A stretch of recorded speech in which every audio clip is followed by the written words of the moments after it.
Hey kids, welcome. How's everybody doing? Glad you're with us today.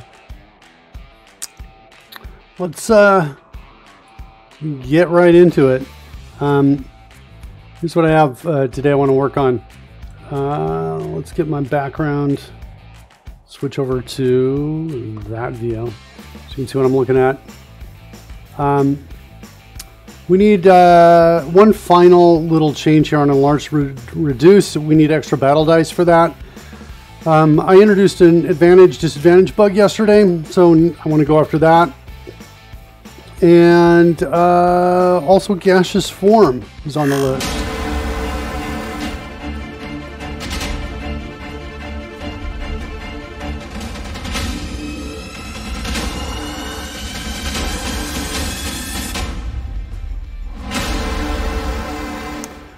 Yeah, Cody Gorilla says, fanfare number one. Maybe I'll get my way around this. I've got a breakpoint over here on my on-connection error. I think this might be part of the problem. Do I have another one of these out here? Twitch client. Let's go find this one too. Set a breakpoint there. Hopefully we'll be able to get down to the, looking for some sort of high score. Rory says, yeah, I'm just trying to... I want to make sure I've got every single one of these. Yeah, everywhere I'm hooking that arrow, I got a breakpoint. So hopefully, my high score, I think it's 6 in one day. Okay, you guys are just making fun of me now. That's not nice. Gaseous Form, I want to work on that as well. And I don't know, that's kind of what's on the list for today. Extra battle, I said I'm going to go after this one first. Maybe the advantage-disadvantage bug. That's like maybe the responsible thing to do. Roy, let me know if you've got anything that you don't want to work on. I'll hit that first. I'm going to start with the advantage-disadvantage bug. We'll get in there, I think. It's probably the least fun of all of these. Okay.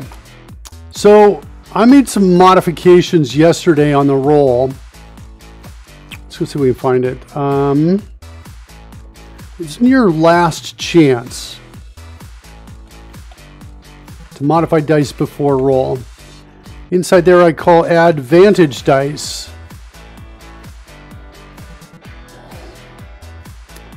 And dice roll advantage kind. Let's see if this thing's hitting the right place. This thing should be, let's just set a breakpoint there. And let's get a roll going for Fred here. Let's give him do a skill test. We'll give him advantage. So it should be advantage coming in. We'll see what happens. Let's roll it. Okay, here we go. Yeah, so that's not good. It's normal coming in there. We're expecting that to not be normal, I think. Let's take a look at the how the dice roll is brought down. It's not the DTOs. They're probably player roll options. What do we got here? Advantage kind advantage. Well, we do have it in the player roll options. Okay, so that's maybe okay. Not so bad here. Down here's the call that I think is changing it. Whoa. That was unexpected. Oh, maybe here. 13 success. That's kind of, I think, the deal. Yeah, the deal is here. Right in that point right there, I think. Let's do another one.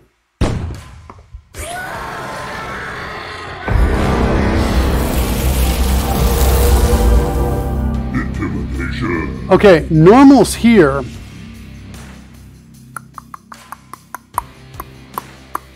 That's okay. Oh, it's okay. That's okay, I think. I think the ref that we want to put in...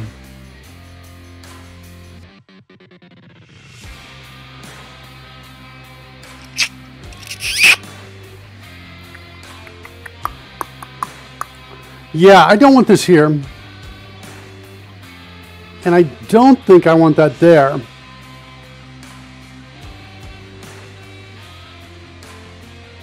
I don't think I'm going to change this at all. I do want something down here, though. Here's where I want it. And the ref going in, though, is going to...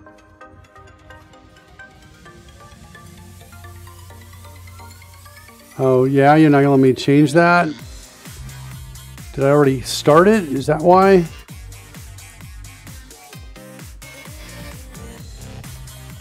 Let's get you there now, see if I can change it. What's your problem here? You're just underlining but not telling me. What if I do that? Okay, you like that? Okay, I like that too. And then we're gonna break out of here, I think. And we're going to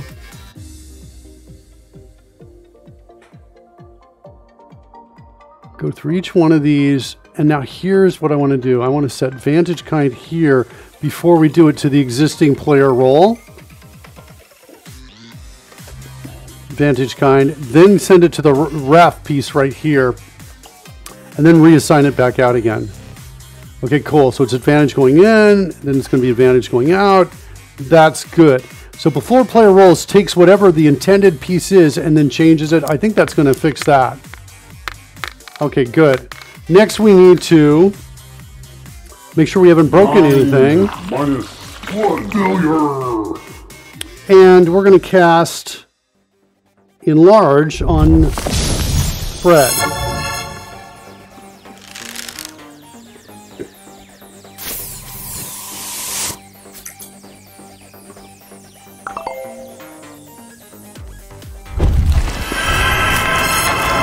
All right, Fred is enlarged. Now Fred's going to roll a strength saving throw to see if he's got advantage on it.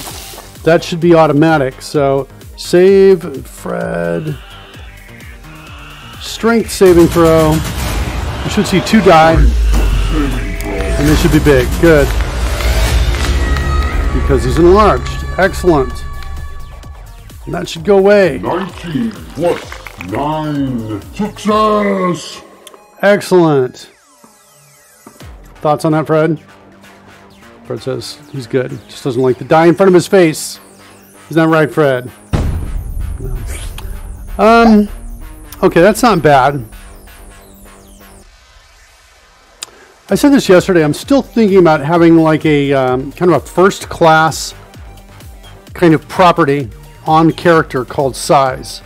Because notice when he says something, when he speaks, it doesn't quite match. The speech bubble doesn't match. And so that's not changing. And I just feel like that should be sent down in the data.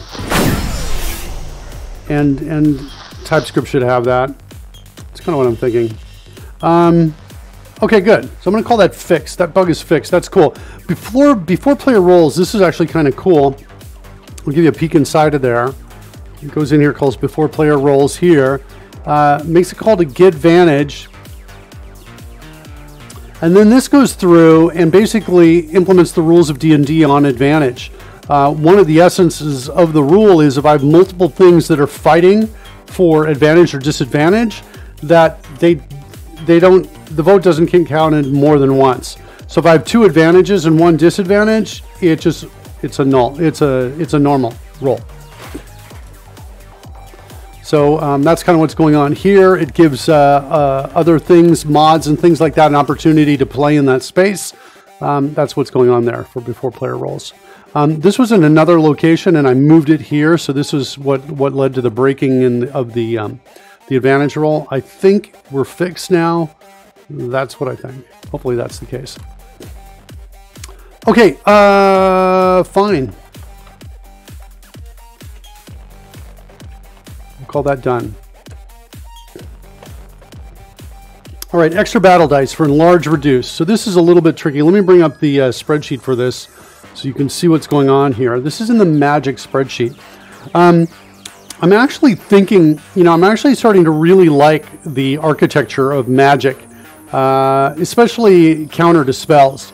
So spells architecture is just kind of like, it's got a lot of data in it, and it's got some events. It's not bad, but it's based on a lot of data, and the data's not in a great shape. And so, it's mostly human readable data. And so, it's, as a result, it's kind of like, But magic is something we created ourselves to essentially functionally help us with the rules of D&D. If I cast a spell on you, the way that we solve it in the game engine is to give you magic. And it's and this architecture, I think, is really, really effective. it works really well, and it makes implementing magical rules pretty easy. For example, we implemented Enlarge and Reduce without a whole lot of effort here. We have control over the effects that's going on. We have control over the die scale as well, so we can modify that. And simply this happens when the magic is received, and this happens when the magic is expired. And we don't have to worry about anything else, right? If the player says, I'm going to break concentration on the spell, or the player gets damage and fails their Constitution saving throw, and therefore loses concentration on the spell, the magic will automatically expire, and this code will be executed, depending on which one of these two was selected. Over here, when the recipient checks a skill check, we've got code to add the advantage. That's what the code was. This code was implemented before when Fred, who was enlarged, rolled a saving throw, and it just checks here as, hey, a saving throw ability is equal to strength. And over here it says if skill check ability is equal to strength, so we can do a skill check ability, which means skill check abilities equaling strength means athletics. I think that's the only one. But the cool thing is the code is not a lot. We're able to communicate to the dungeon master and to viewers what's going on. Like, creature has advantage on the skill check because he or she is enlarged.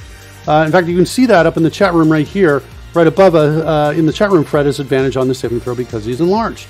So cool. Fred's strength saving throw. Uh-oh. I have a bug. Not my favorite. But we'll mark this, write it down. I don't like bugs. I wrote it down. Fred had advantage on saving throw. Total of both dice appears to be reported.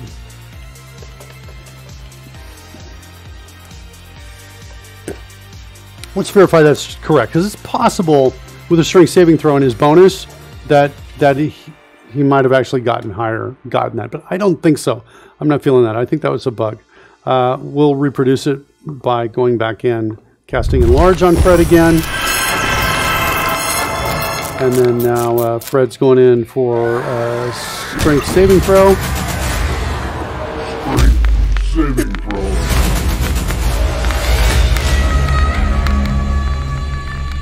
And he gets a 15. 15 plus 9. Success! He's got a +9. And it shows it at 24. Okay, it's not a bug. We're okay. It was just a +9. That's way better than a bug. I'm liking that. Way better. Thanks, Brad, for not having a bug in there. Okay, great. So we're working on this one. Extra battle dice for Enlarge Reduce. I want to use essentially the same kind of structure that I'm doing here. So basically what happens is before we do a skill check, before we save, we set some system variables out there, like skill check ability, saving throw ability. I need something similar to before the player attacks. I got a recipient prepares attack. Recipient starts turn. Do I have a recipient attacks? On recipient attacks, I do. Now here, I think I want, let's go look at the rules for Enlarge. I think it only impacts weapons that are enlarged, weapon attacks. Let's see, D&D Enlarge spell.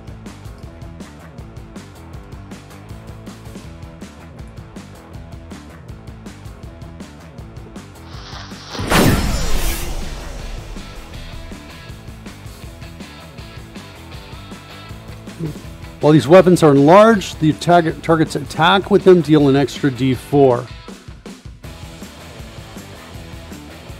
So I think we need a question that's basically saying, hey, is this a weapon attack? Before we get into that, let's go see if we can figure out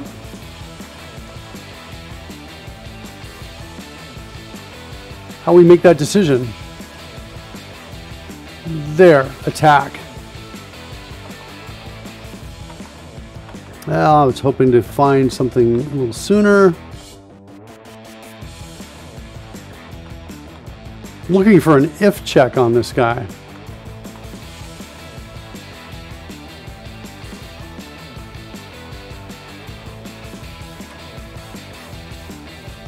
Prepare weapon attack. This kind of feels like it's where I want to be focused. Let's see what happens when we do a weapon attack with Fred. Okay, we get in. Prepare weapon attack. This is in prepare though. It's my call stack.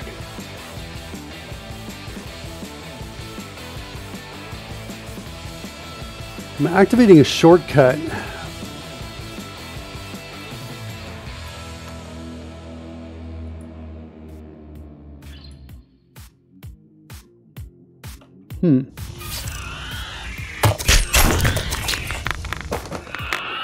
So I'm kind of in the right place. 18 plus 9. That's a hit. With 8 piercing. I'm setting has weapon in hand. What is this? This looks like it's a local variable here. Oh no, what is this? I mean oh, it's in character though. Ooh, I do like that.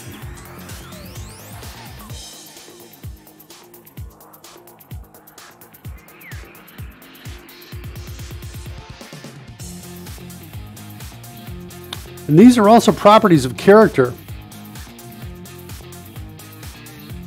I kind of almost feel like the code out here could be if has weapon in hand and one of these three, but I guess we could just say maybe that's just enough. If has weapon in hand, let's try that. Hey, look who's here!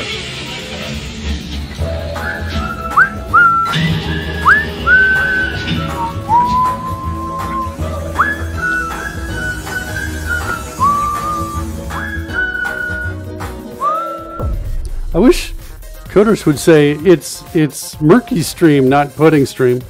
Did Murky untilt from yesterday? That is the one true question. Was I tilted yesterday? I don't know what was going on. Maybe. I'm going to say maybe if I contextually understand what untilt means. If has weapon in hand. Now we want to add some dice.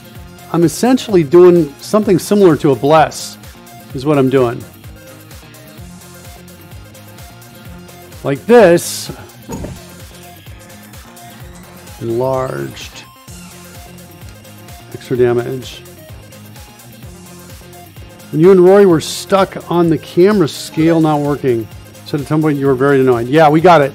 We did. Watch this. It's really actually nice. It turns out to be really, really good. Here, I'll cast it first on Fred.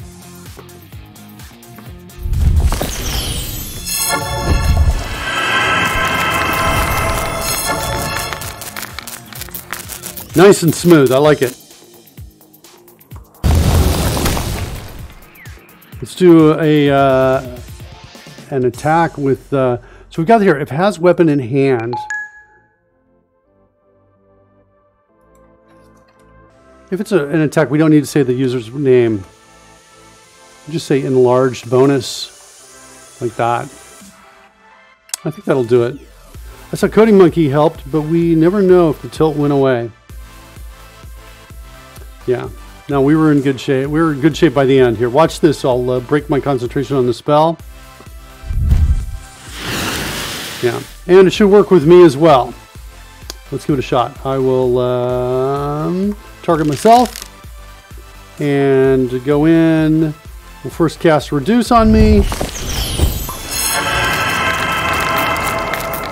Hey, why am I so small? We'll break concentration.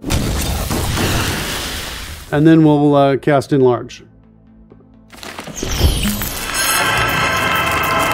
Yeah, it's pretty good. What really works well...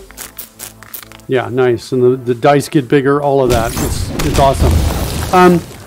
What really works well is the smooth animation between the video, the size of the video. So you'll see what happens is it kind of starts off slowly, goes quickly, and then ends slowly.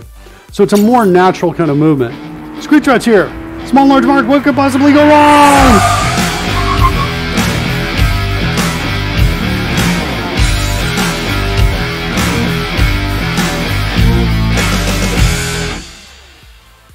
Welcome, kids. You got Mark Miller Live here on the Mark Miller Live Coding Show.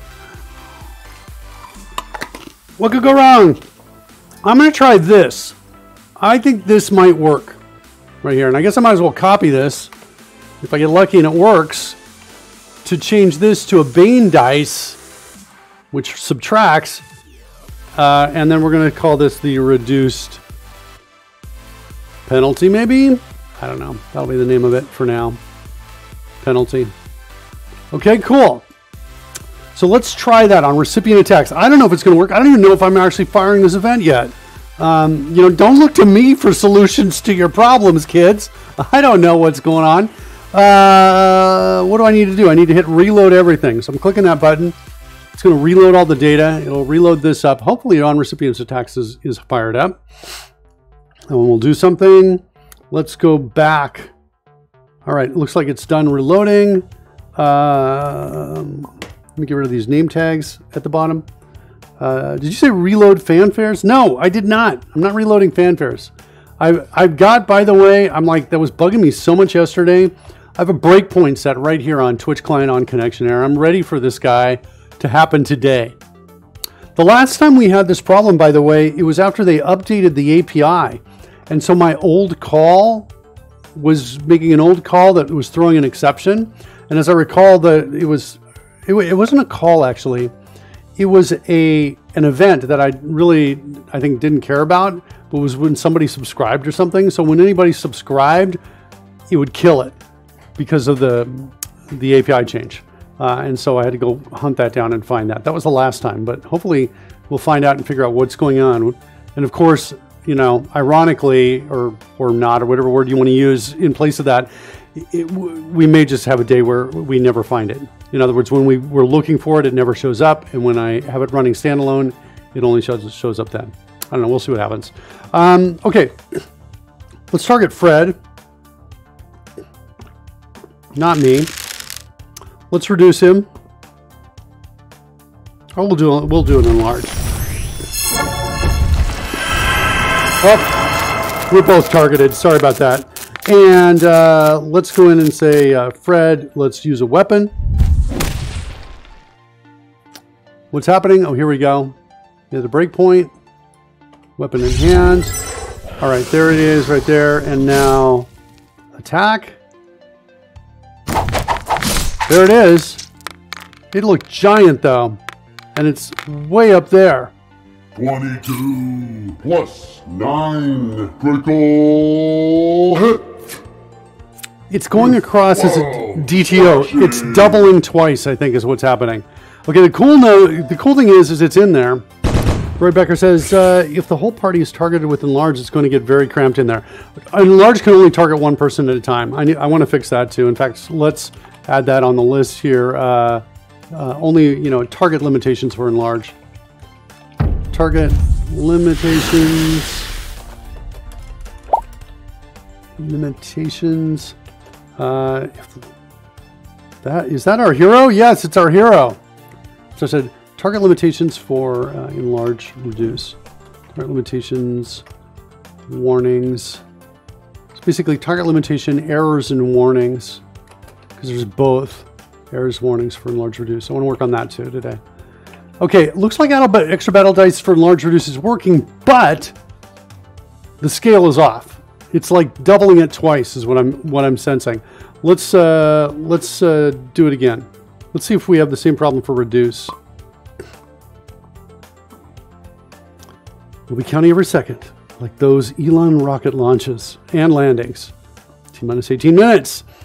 Okay, that's when the show's going to get really good. Okay, we're going to cast reduce on Fred.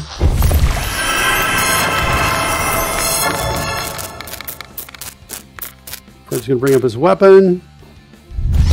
And now we should get an extra dice, but it should subtract, and I bet it's even smaller than it should be. Oh yeah, look at that.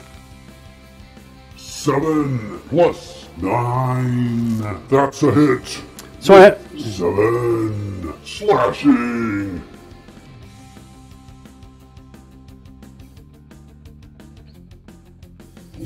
okay.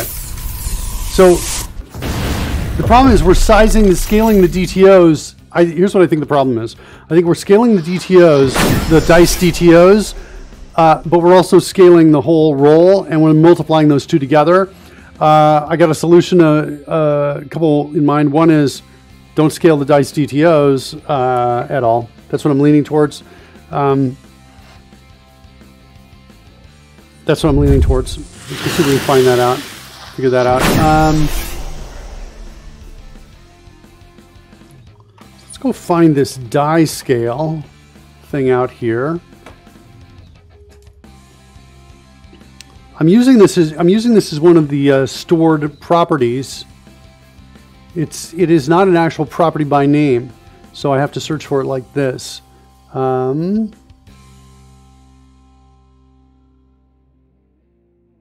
So I see this.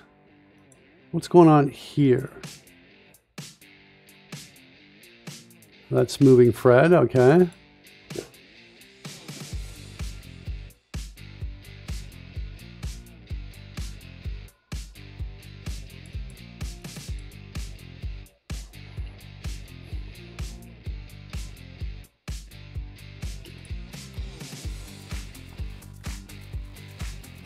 Here's where we're setting it. So I'm kind of leaning towards just commenting this out.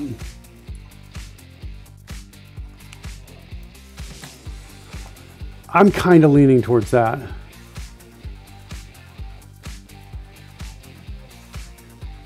Let's set a breakpoint and take a look at what the data looks like in here when we go to do the roll. One more time. Spells, enlarge, Fred. At least I don't care about that. All right, and then let's go in and say Fred. Weapon, great sword, great axe, I mean, and roll it. All right, here we are. What is overall dice scale? Is 1.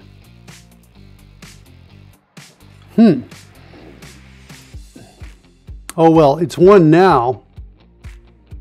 But if this is true, we're about to set that. Here's what I want to do. I think I want to do this. If it's 1 player, then we're going to just set that. Otherwise, we're not going to set that, and we're going to come down here and set all the DTOs if they exist.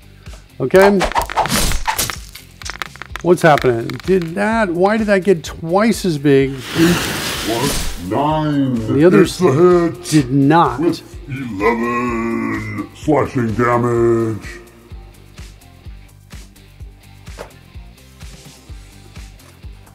See it again. Nope, too late.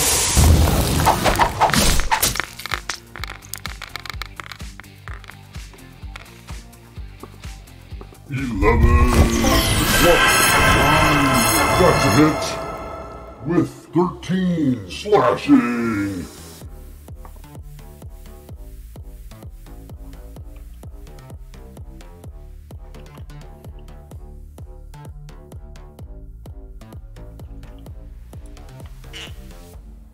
So overall dice scale is there. What's going on with the DTOs? There's no DTOs here. Oh, because of that. All right, that's working. All right, now run. Oh no! 1. Sometimes that happens, kids. All right.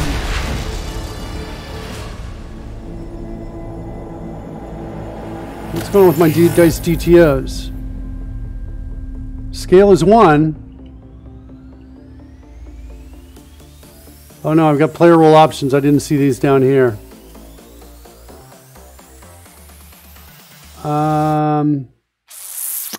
Yeah, now I'm thinking both of these should be here like this. That's what I think I want. All right, that looks a little bit better. The Bane effect 9. That is a hit. Did not With enlarge. 13 slashing. The Bane effect needs to enlarge. The other piece is enlarged, but the Bane did not. It's coming from the dice DTO.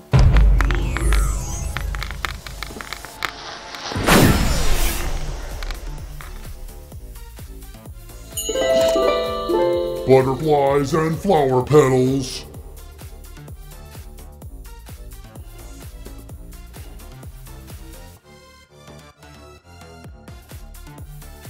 Okay. Enough of this silliness. The solution to that, I think, is down in TypeScript, is what I think it is.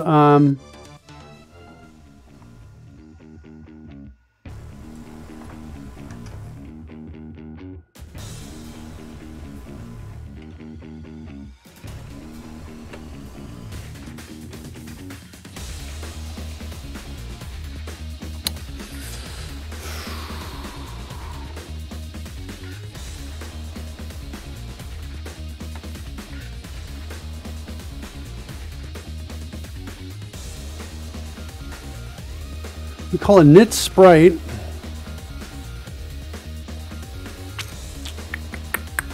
Thought scale was here, but it's not. We're not setting any scale there either.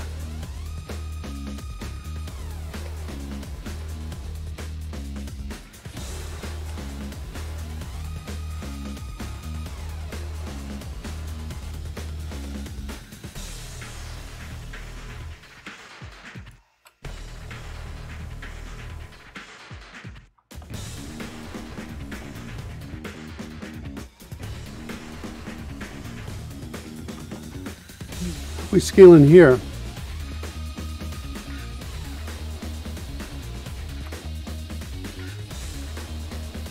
We're just setting it there.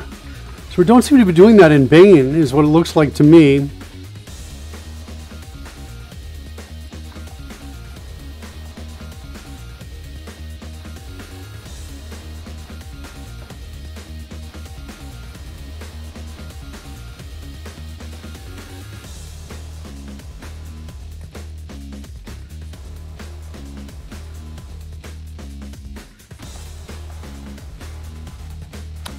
Yeah, I think this is the fix.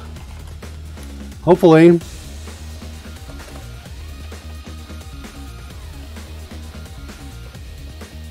Let's try that.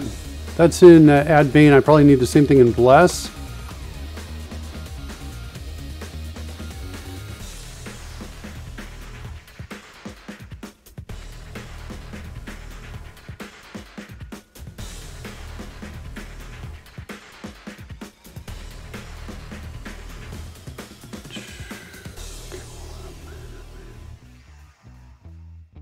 Okay, I think this is adding the same sprite in both places. We just took care of that by just modifying that single method there and having the scale there. Up here, it's slightly different. Attach Bless creates a back and front sprite. So I think I need something like this.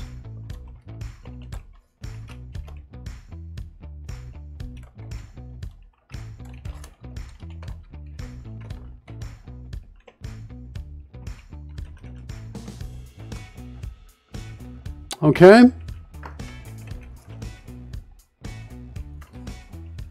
All right. Let's try and refresh the dice layer.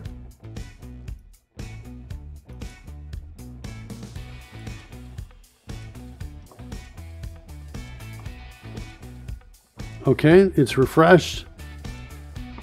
Let's enlarge Fred.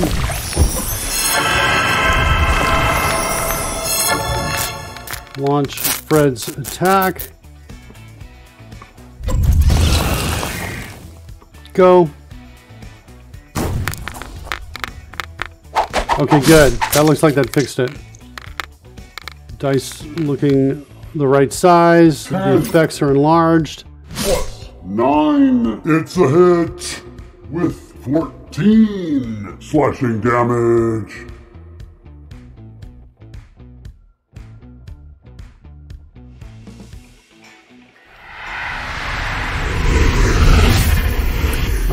the rules again?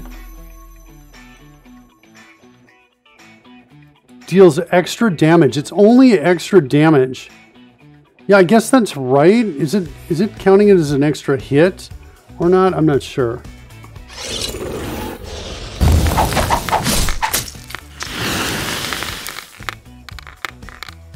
So 19 is the hit. 23 plus 9. That was a critical hit. It's counting it. 11 slashing damage. It's adding it to the score, but not adding it to the damage. Adding to score, but not adding to damage. So we need a different kind of dice, not a Bane die or something else, but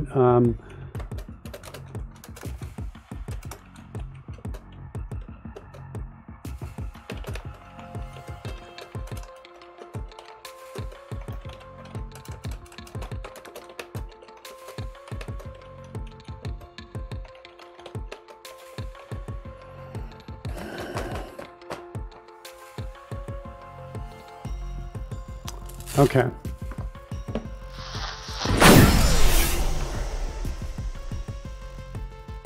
So something different.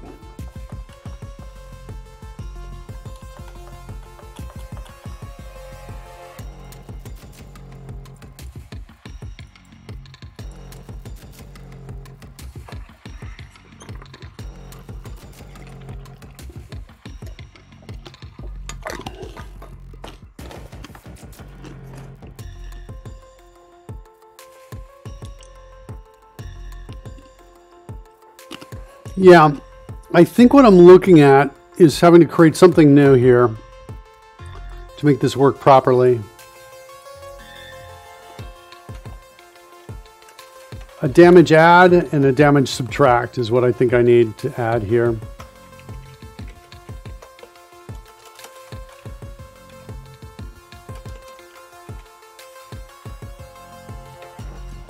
That's what I think I need.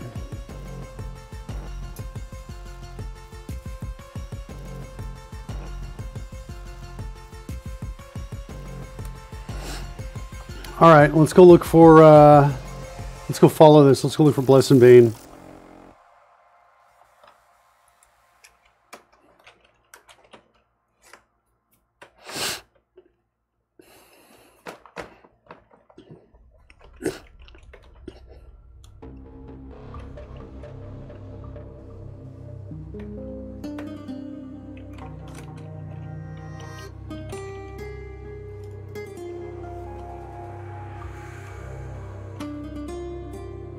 All right. Damage type. I'm in C#. Let's switch over to TypeScript for a second. Can find damage type.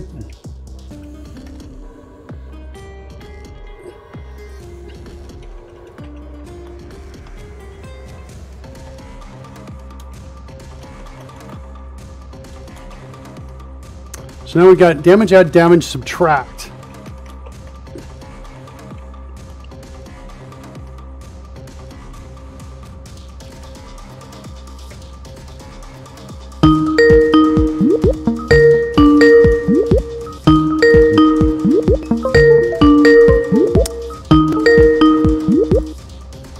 Hey, buddy.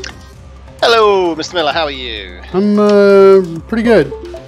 Excellent. How are you, my friend? I'm pretty good too, actually. All right. Cool. Let me know if that music's too loud in your ears or anything else like that. Nah, it's all sounding quite good. Okay, damage add, damage subtract.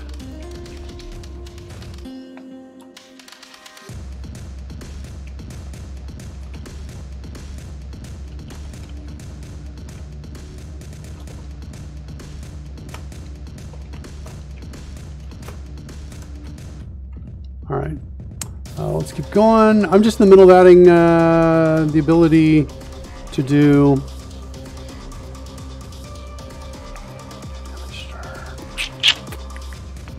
Different types of damage by the look of it. well, yeah, we have to add a different kind of die here. Hold on a second. Damage description, kind of damage. Okay, got it. Okay.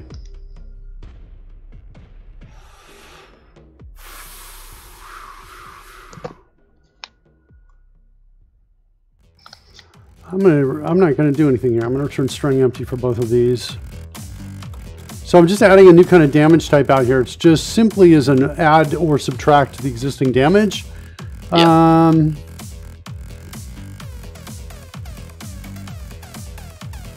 Calculate damage by type. This one's a little tricky.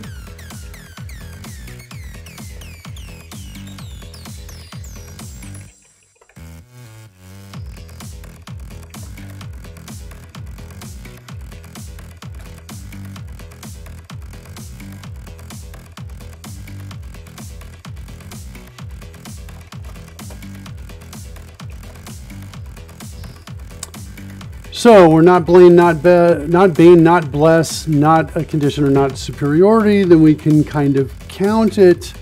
But I think what I want to do is I want to do another thing that basically says if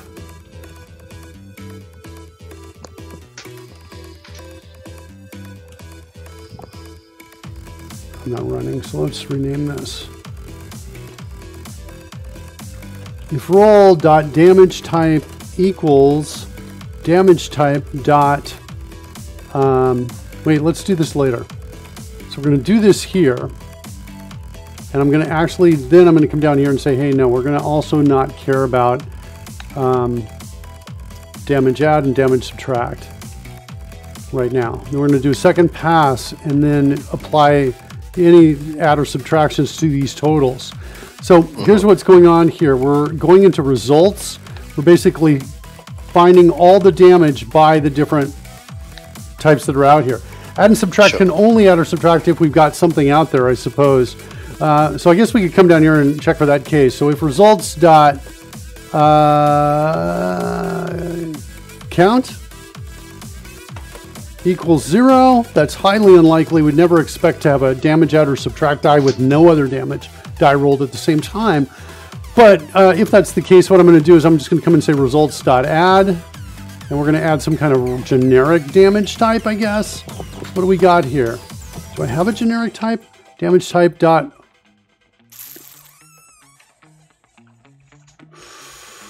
You have a type none. Does that mean no damage or no additional type? Yeah, I kind of thought it meant no damage, but I think I'm going to throw a none in there. I'm going to use it, is what I think I'm going to do. And then we're going to add 0 to that right there. So there's no damage, but I'm going to put that in as type none. Then I'm going to do this. Then I want to go through all the keys. And again on the for each here, or you can help me out of this if you, once you see me finish the code. Tell me what you think. For each damage type that we found, then I want to go down and go through, maybe on the outer one's going to look like this. Go through all the rolls one more time, and then specifically check to see if it's one of these two. Then if it is,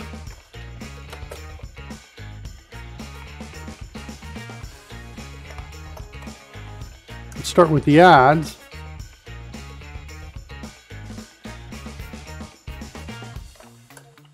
So if it's an add, then we're going to go through here. We're going to go through every damage type in here. So here's the deal. Most rolls will only have one kind of damage. Yeah. Right? Some rolls have a couple. And I have decided that if I have a bonus to damage, and I have a spell or something that gives you both bludgeoning and cold damage, for example, that I get that bonus on both of them, not just one of them. Because it's not, okay. The rules don't say which one it is, and so that what does that mean? I get to choose? I don't know. I'm going to apply it to both. That's what I'm going to do. Sure. Okay. Roy's like well, pulling out he's filing a report with the referees right now. He's like, sure, Mark.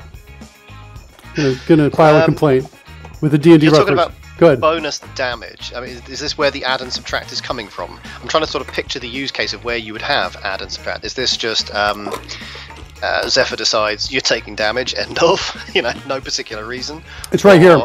Or is it diagnostic? It's the Enlarge spell. I'll show you right here. While these weapons are enlarged, target's attack with them deals 1d4 extra damage. Okay. So that's fairly good then, isn't it? So, and therefore in this case, as you say, target's weapon might deal 2 types of damage. And therefore this extra, you're saying it's going to apply to both of those types of damage. That's what I'm saying. Yeah. Okay. That's what I'm going to do. So now what we want to do, let's see. We found the ad. We're going through all of the results that we've got. And so we're going to say results of damage type plus equals roll dot value.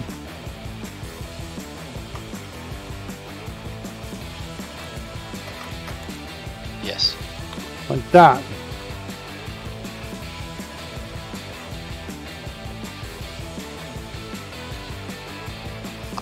And then I'll do that, and then I'll do an else. I'll do an else. And do this, and now this one's going to be subtract. We will subtract the value. Okay? And that's going to be my damage, calculate damage by type. Okay, we're going to keep going through. We're not done. We're just going through, finding all the Bane and Bless. And let's see, is actual damage. We've got this call right here.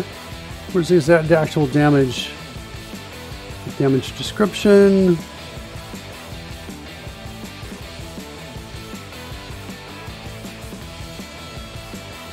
Let's add on our damage subtract and damage add right here. All right, okay, cool. All right, so let's keep going.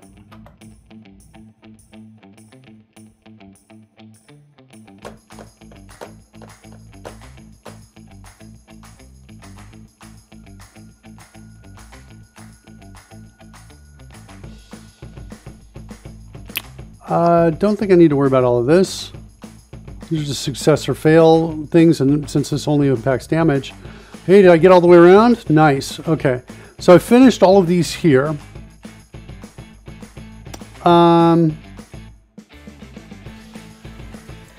Do I need to look for the word Bane or Bless in quotes?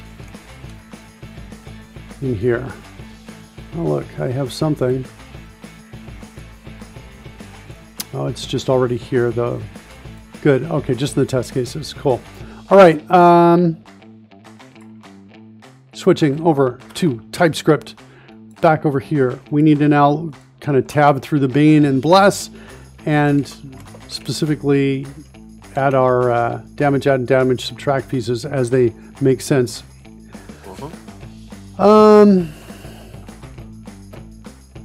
See, the nice way, you're obviously doing this because Bane and Bless, they affect normal damage types. Just in the same way that your add and subtract are going to affect normal damage types. So it's kind of an example of where you've already covered your bases. Yeah. So here's where these are mods that are changing the score.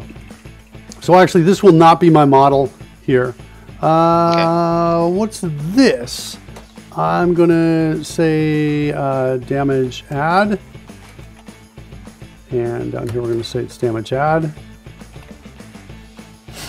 Damage type from string.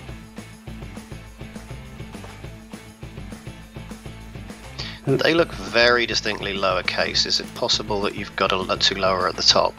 Yeah. And that those two will now not compare? I totally think I do. And I meant to do that lowercase there, but when I changed the one down here, it said, I got you. I'll cover that for you. Yeah, to lowercase. There it is right there. Yeah. Okay, cool. There's that. Let's keep going.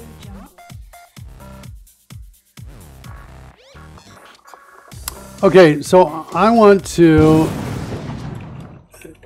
I like the effects from this, I think. So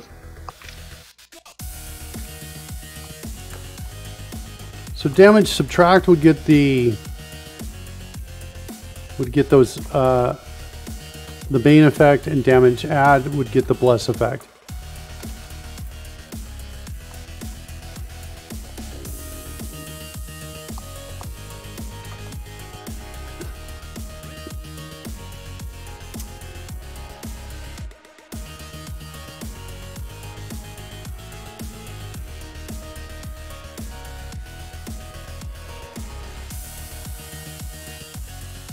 Is that wait. right?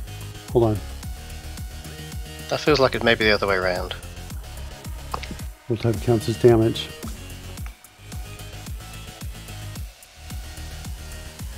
Hold on 1 second. I'll come back and look at this. I just want to look at roll type. Yeah, okay. So let's see.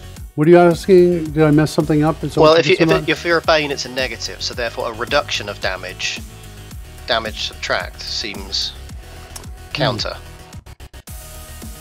Should the damage subtract not go with Bless, and the damage add go with Bane?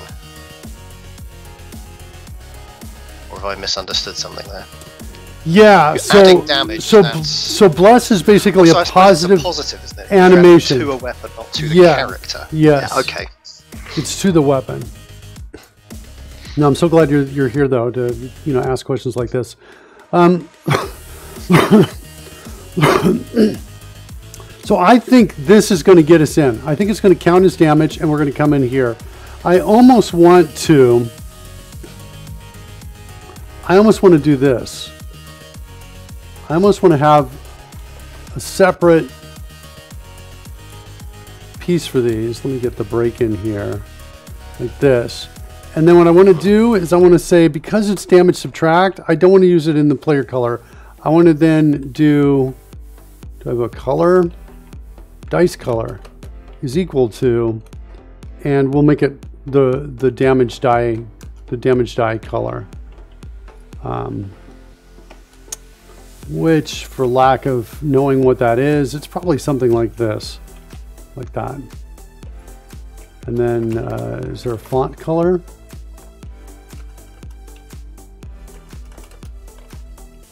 Just dice color? Is this even the place to set the color?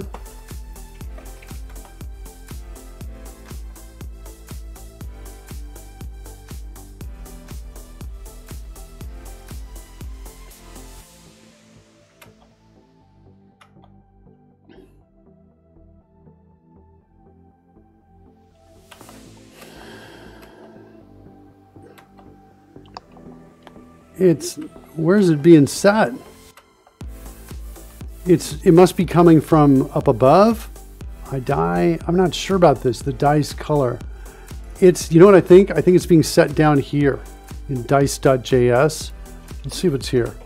Okay. It is. And there's a label color as well. Okay, hold on. So we're going to add a label color here. Like that.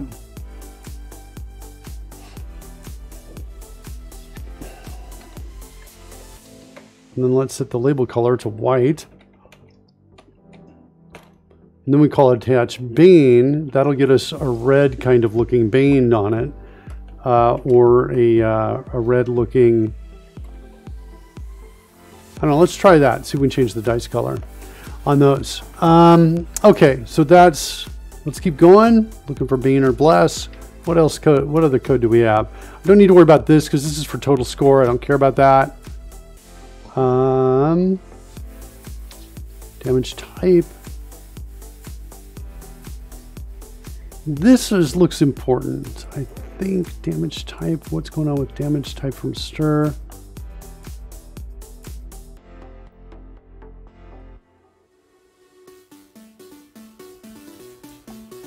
This one for sure I can duplicate up with damage add and subtract. Okay, so we're going to go ahead and say if that's the case, then it's magic for sure.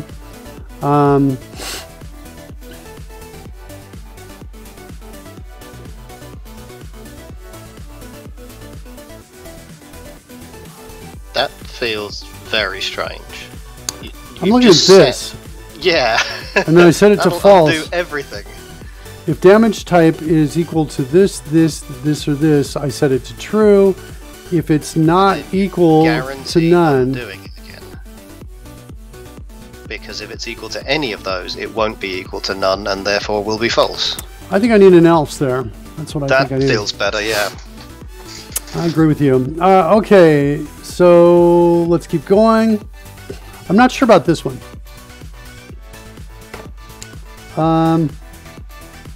This is the die string.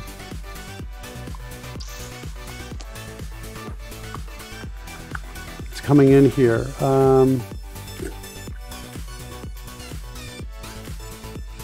We're setting the state of this variable to none in this space right here. And yeah, this also feels strange right here. If it's only if we hit in this space, so I guess I'm okay with that. I'm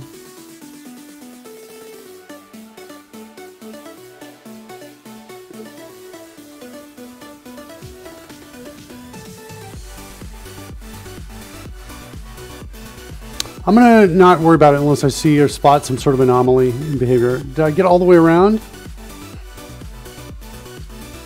Oh, there's one more thing in here. If it counts as damage here, here's where we need to kind of figure this out here. This is the damage map. So the damage map is similar to that structure we saw in C#, where we are essentially mapping damage types to values. Yeah. So we kind of have to do the same thing down here in TypeScript. We need it down below because we need down below in TypeScript because we need to be able to explain what's going on. And down below we've got the announcer that says the voice and things like that. And we need it up above as well. So we kind of have the same code kind of happening in both places. And not now that I say that and hear myself say that out loud, I think, oh, it would probably be a better design to put it in a single class and throw it up. But I'm not going to do that because, you know, like I don't have time for that is kind of where I'm at right now. So I have time for some challenging code, but I don't have time to totally make it awesome. Mooney Machine says, have you looked at the new pattern matching features in C#8? Let's go take a look at those right now. It rings a bell, but I can't remember the specifics.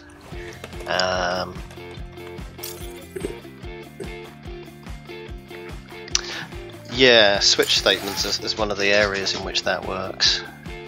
Yeah, I know about switch statements, but this is, and I don't think that this is necessarily new. Yeah, it's not new. It's an enhancement to a previous thing. It was originally introduced a version or so earlier, but has been made more capable now. Yeah, I have never really used it. I've gotten, I think, close enough that Coding Gorilla said, hey, you could use pattern matching here. And that's about as close as I got. You can check with something of a certain type and what its properties are. It seems like a functional programming thing. Yeah.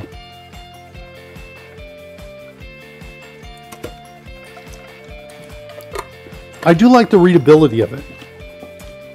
I will say that. Yeah. Speaking of new stuff, C#9 is coming out with records, which is looking pretty cool. Yeah. Okay. And I think their implementation looks pretty decent. Anyway. Yeah.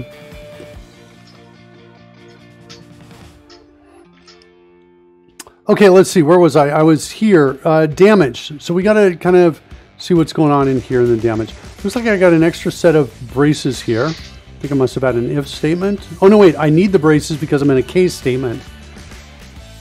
Did you know this, Rory, in TypeScript? Look at this. If I take this out and take this out, it just freaks out. Does it freak out? Am I wrong? What's wrong with that? Unexpected lexical declaration in a case block. Oh, I see. It doesn't like local vars to a branch, I guess. Yeah, but I can do this and it's happy. Yeah. Mention mapping enums to damage. That's one of the uses I've seen. Terse new style switches that sort of just each enum to mapping each enum to values. Because let and const require a block scope. Says Cody Grill, as if it all makes sense. See, I get that that's true, but I figure wouldn't TypeScript just construct that for you? I don't know, man. We presume that the block is going to be, you know, the length of the case, essentially. Yeah, I don't know. That's kind of what my experience with other languages is. That's how it works, but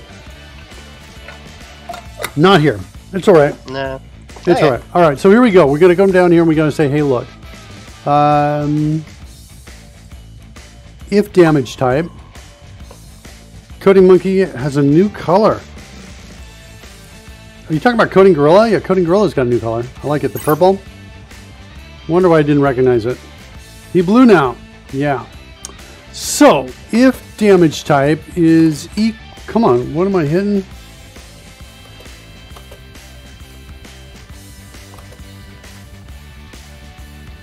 Dot damage add.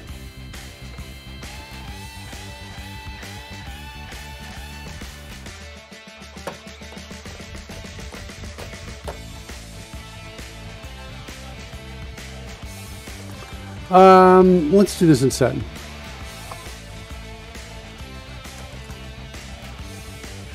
If it's not equal to that, actually I don't think I need parens here, and it's not equal to subtract, damage subtract right there, then we can do all of this.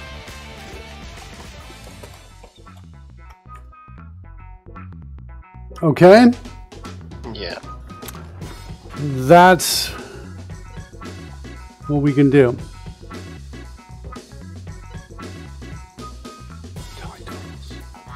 Die. Ugh. Yeah, this is hard to read. This code's hard to read.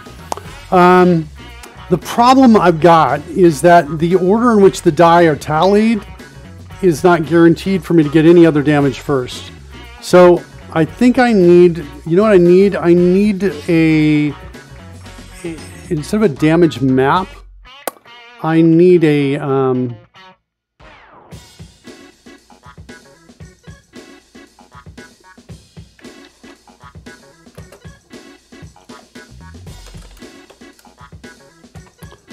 going to create something called damage add and set that equal to 0. I'm just going to collect it, and at the end we're going to go through and figure it all out. So there's my damage add, damage subtract.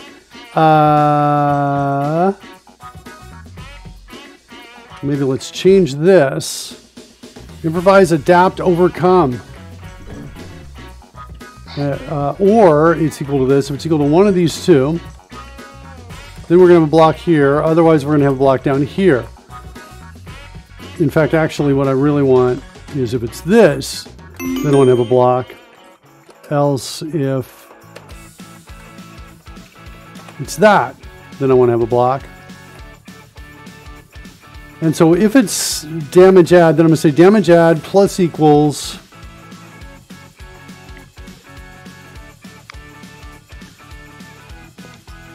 top number.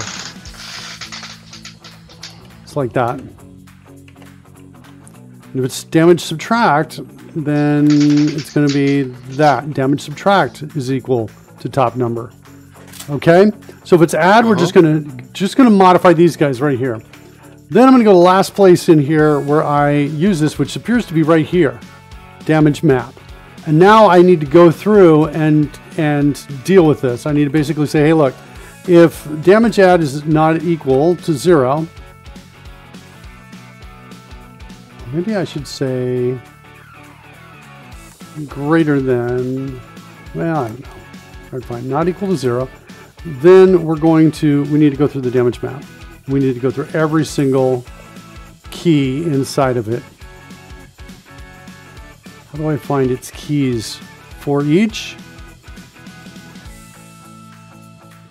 Value key. Looks like, yeah. Value key.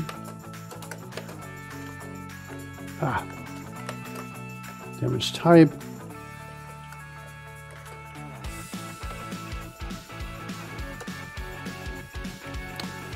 All right, what am I doing wrong here? You're missing a bracket, a parenthesis, so you need to open another one there. Is that right? So for each thing in damage map, call this function. The function is a lambda, which takes a value and a key. And then you need to close parentheses. There we go. Thank you. All right, got it. Okay, so now I've got for each one in there, now I want to say damage map of key plus equals damage add. Cool? Yes. Yeah. Well, this is all presumptive on the idea that we've already totaled the damage for all those other keys. Yeah, we have. That should be fine. Yeah, it's kind of interesting. I'm like, okay, so I can do a plus equals there. I'm pretty sure I can. You're not worried about this plus equals, are you, Rory? No. In TypeScript? I don't know. All right, so now we're going to go through again. Whoops, I wanted to go down here and say if damage subtract is not equal to 0.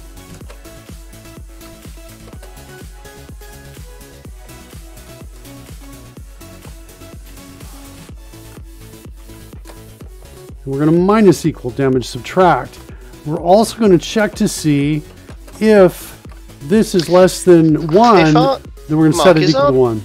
Damage add and our damage subtract, they're going to be actual numerics. Yes.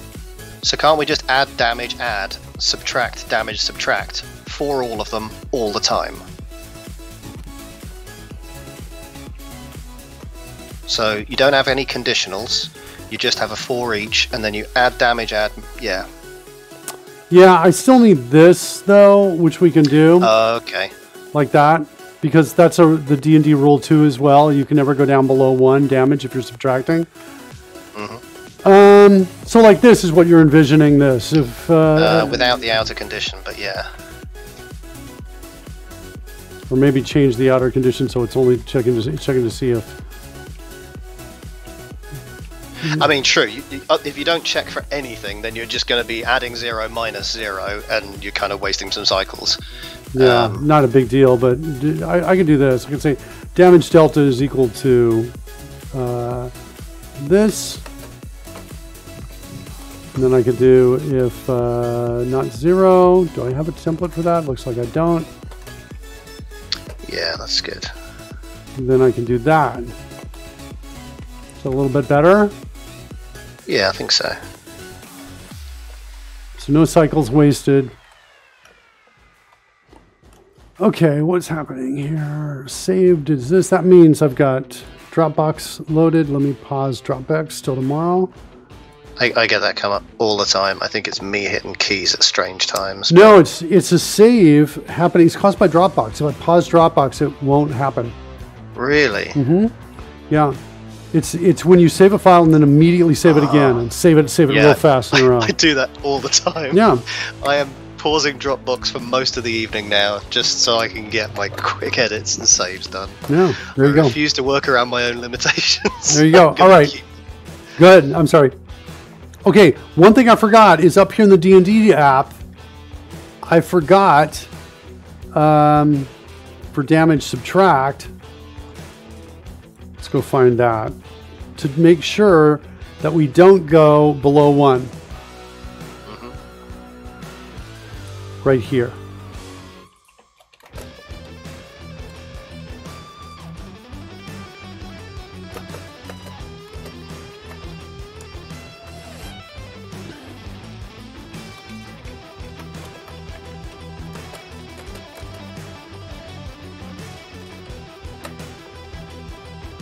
Wow.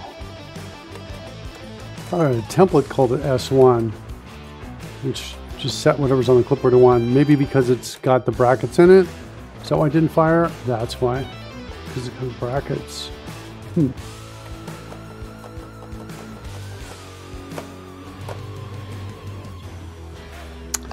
think I'm going to report it. Okay, minor issue, kids. Really? Trash. Really, Surly? Okay, so that's it, kids. You've got to solve the roving dinosaur that's destroying Sesame Street characters. I think yesterday when I did this, Let's see that come Groversaurus comes in. I think he's waiting for me to do that. How you doing, Surly? All right, so devs, here's the issue. If I copy this to the clipboard and I type in S1, the S1 template does not fire. Instead, I get this. If I copy just results on the clipboard and I type in S1, it works. So that the template won't fire if I have something that's assignable that's got brackets in it. That's what I'm looking for, is why won't that fire there? Let's report that issue. S1 template fails on indexed variables, maybe? Yeah. Take a look at that, devs. So we can figure that out. And there's Surly again. Surly does. It's really getting his screen time. Okay, so we've got that. What else? Any other damage subtract? I think that's the only one I need to worry about.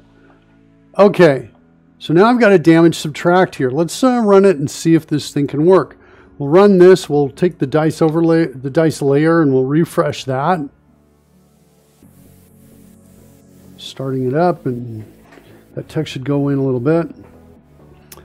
So what's it like over there, Rory, in London? It's London town. London? No idea. London's like 200 miles away. Really? You can't just like go out to like King's Crossing or something like that? I'm not allowed to leave the house, mate. Oh, man. It's a lockdown. You can't even leave the house. Can you get your affairs in order over there, please? Oh, it's weird. Google occasionally has this timeline feature, and it's sort of evidently tracking me on my phone. It says, "Did you know over the last month? Here's where you've been. Isn't it interesting?" And just of late, it's like my house and the local shop, and that's it. It's just me going back and forth like that. That's really funny. Okay, so we've got it started up. We are going to first try Enlarge.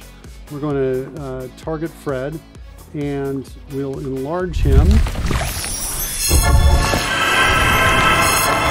That's good. Fred's enlarged. I think I want better sound effects there, I've decided. And now I want to attack. The Great Axe. You should see an extra D4 go out. Will it work or no? It worked. No, it's not red. Darn. And 22 plus 9 critical hits with 10 slashing. It's still adding them up. It's still adding them up. Let's see if we figure out why. I suspect there's a problem. My first hunch is here. Is that this is somehow not getting properly converted. That's my first hunch. Let's go hang out and add dice and see what happens there. Yeah.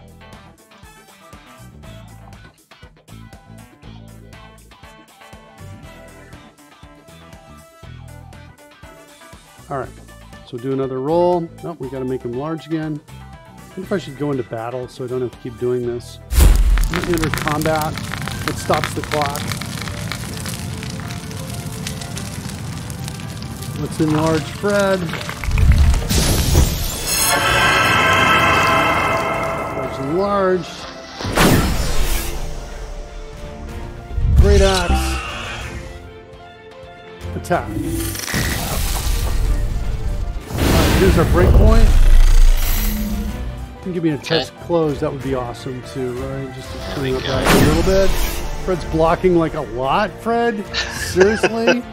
Where's my eye line on Fred? There's my eye line right there. Fred, come on. Yeah. Come on, Fred. Okay, so here we go. Let's go into add dice. Incoming dice string is good. See what's going on in here. Additional dice add. What is this? This is just a bunch of strings, I think, right? I think it is. Why won't it tell me the type? Yeah, so list of strings. Okay, so this is just a temporary thing right here. Let's see where we're using it. At additional dice DTOs. Here's where it is. We run. Okay, now we're in here. Dice stream. There's the damage add. So we're going to go inside here.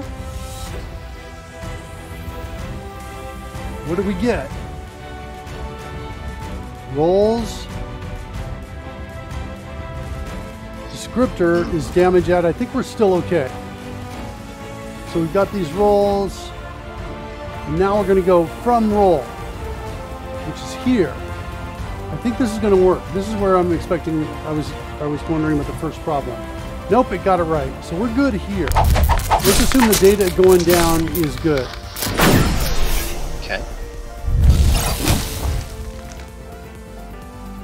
Okay. So the data appears to be good going down. So now we got to come down here and figure out what is happening here. This is a little harder because this code is uglier, harder to read, messier, and I don't know, what are you laughing about? This is all real.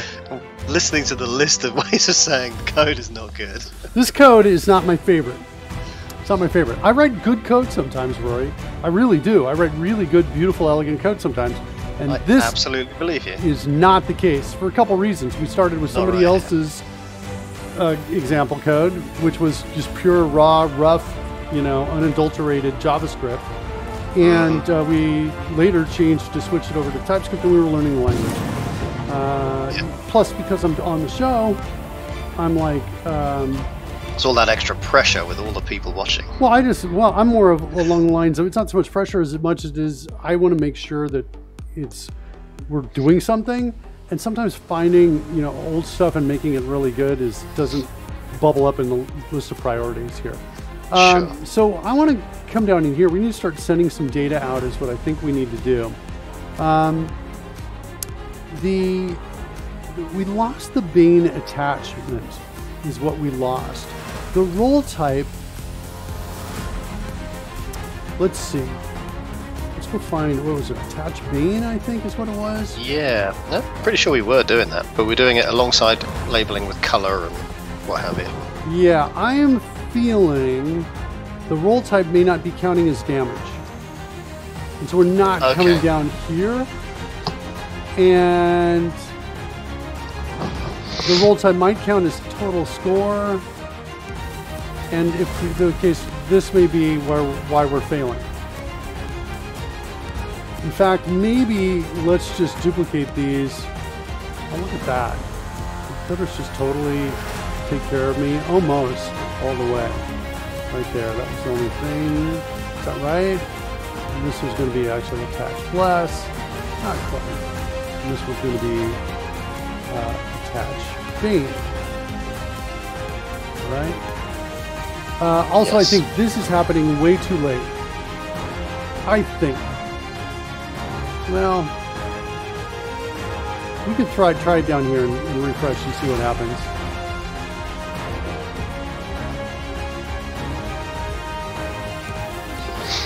Do those various die count as, are they mutually exclusive or not?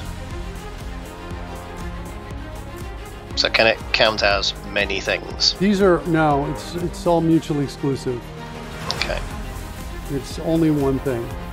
Right here, it's going to be one. It just occurred to me we got two sounds playing at once. Do I have the ability to turn off one? I think I do. Okay. This is just the same thing here. All right, let's see if that makes any difference at all. I'm going to refresh the dice layer.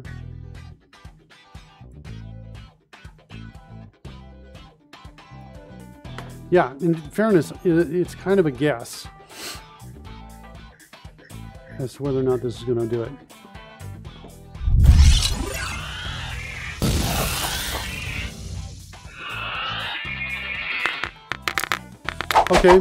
Okay. All right, so interestingly, we actually get the red color.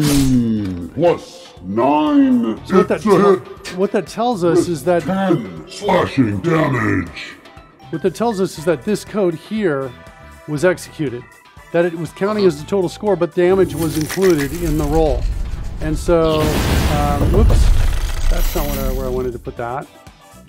I wanted to put that here.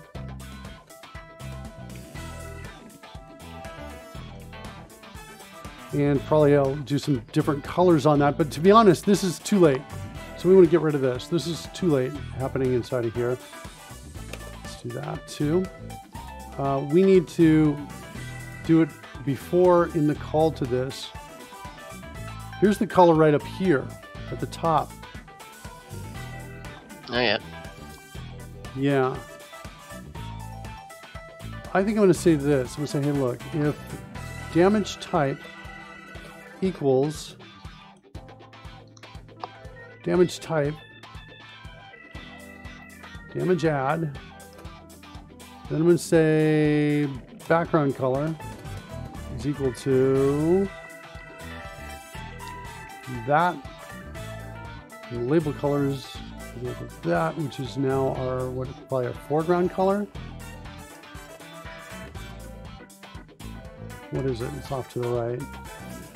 Text color.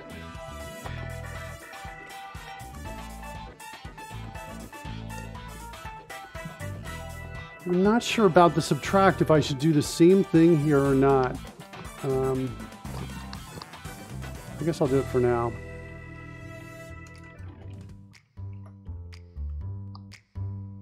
Okay, let's refresh that. And roll.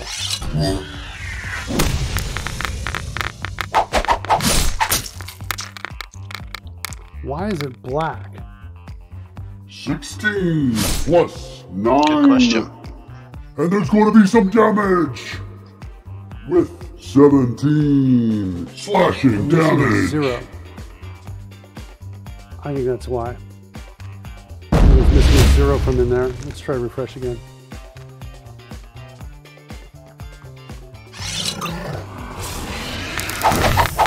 There we go. Nice. So now let's see what happens. It should be 20.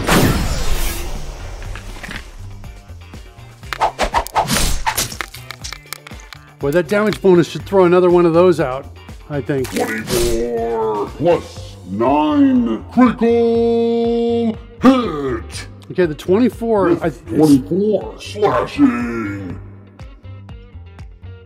Yeah, it's the 24 seems to be clearly it's adding the two die together.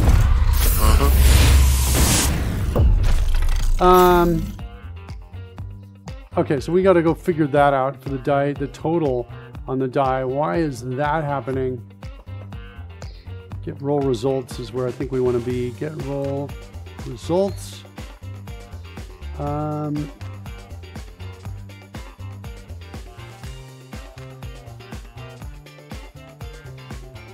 Total score.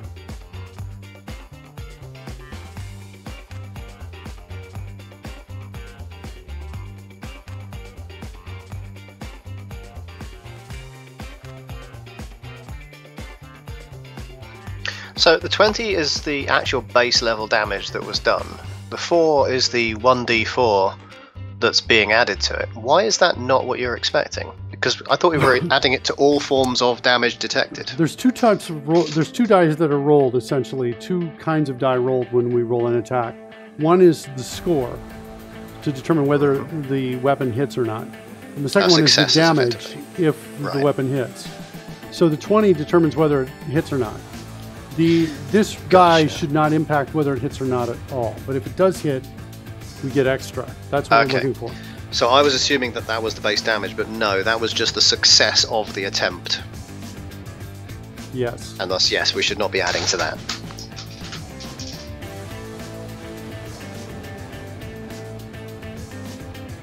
I'm just having the next reference to total score to see where we're using it. Excuse me. All right.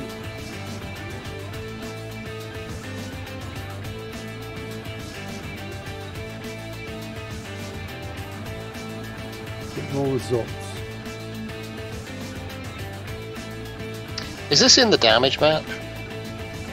No. Because we were iterating through that, and we were just saying for everything in there. We didn't do any tests to be absolutely sure. No, the problem isn't with the damage map. The problem is that the total scoring dice is getting modified. But weren't we, when adjusting the damage map, iterating through the roll, i.e. the dice in it? And thus might we have been coming across the one that's supposed to be total score rather than the one that's supposed to indicate some kind of damage? Can you ask me that again, Rory? I'm sorry. Ask me one more time. So we throw all the dice out at the same time. Yeah. Okay, so we have a roll that includes multiple dice, some of which are damage dice and others of which are total score. And I wonder if we weren't just iterating through all of those dice, adding you know, to them. Right. I know. I get what you're saying. We can go look at that. It's going to be in that place. It's going to be in somewhere inside of that. Total score right here. Die counts as total score for the roll type here is.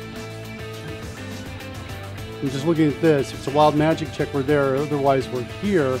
Here we're checking to see if the score multiplier is greater than or equal to 0, which should be 1 every time.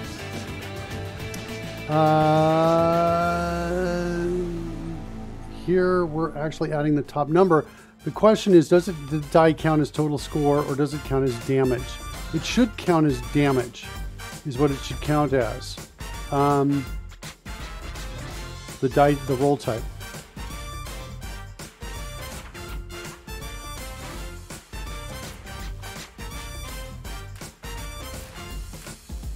Let's see where this is assigned.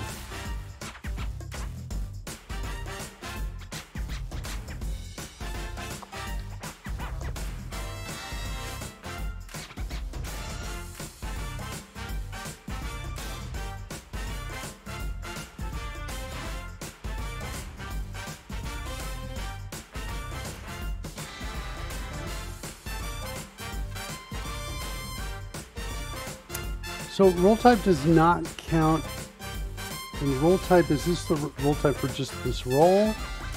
And create die.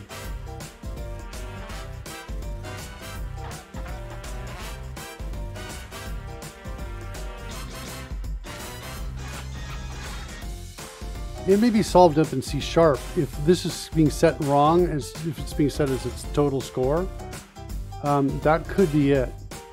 You might want to take a look in here again and see what's going on with that.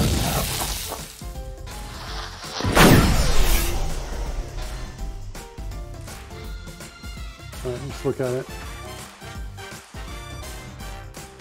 Die counts as total score. Yeah, I think the problem is here.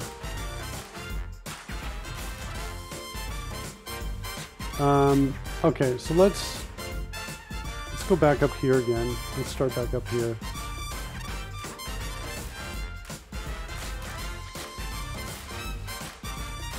It's going to be inside from roll. Here.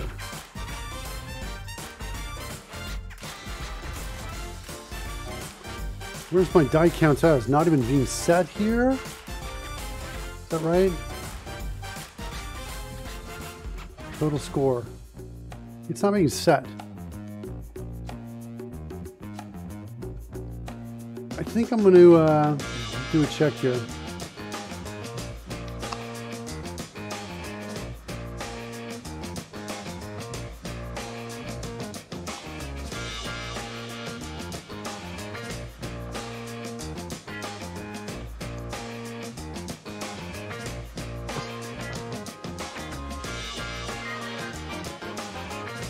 That's what I think I want to do. Die counts as is equal to damage. Like that. And I want to create a new... Can I create overloads? I don't think it lets me do this. Can it let me do this if I hit... let's see if it'll let me do this. Maybe it will. Yeah, nice. It lets me do it. Okay, cool. So now I basically want to say, hey, if we got damage. So I want to say, hey, if damage type equals damage type got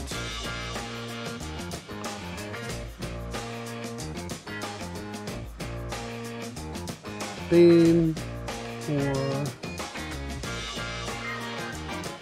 less or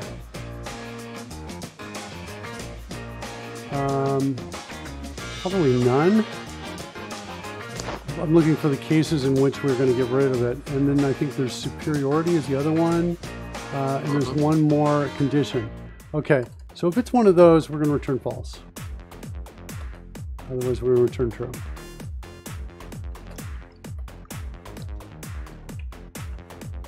Okay. All right, so there it is. There's our... Maybe make it easier to read.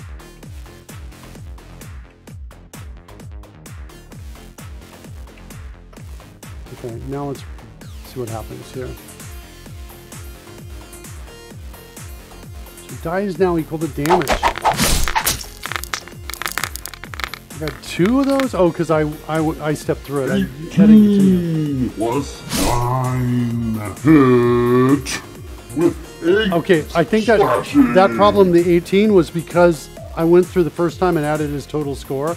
One more time and I think that we'll see it fixed. Okay.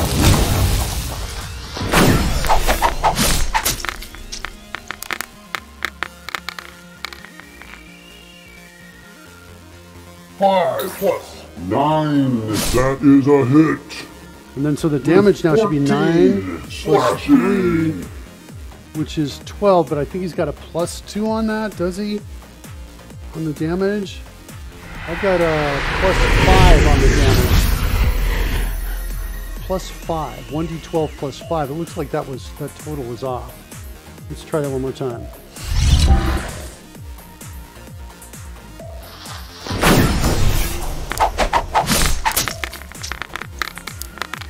Okay, so 12 plus 5 should be 17 plus 2. Plus 9. So our extra damage isn't getting counted now. 17 slashing damage.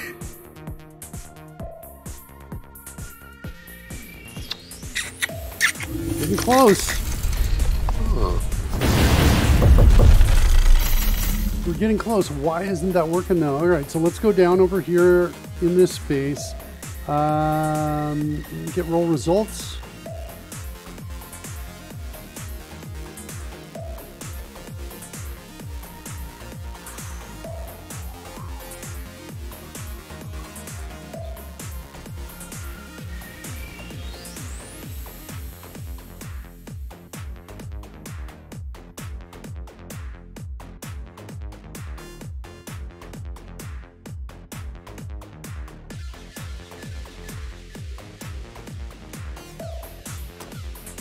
I think we are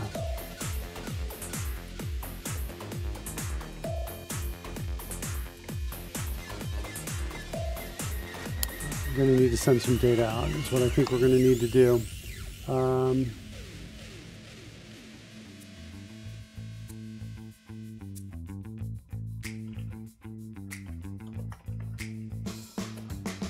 Let's see if we get even that working right there.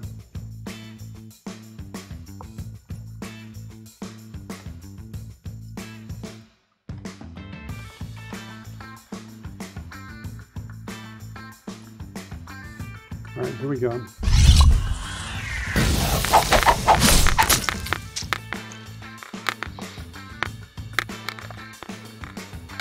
So stuff in the front and the back. Whoa, plus 9 hit with 14 slashing damage. So it didn't catch it here. What do we have? We did get the damage delta as 1 correct. So that number was correct right there. So that part's good. The damage add, the damage delta. All right, so what's going on?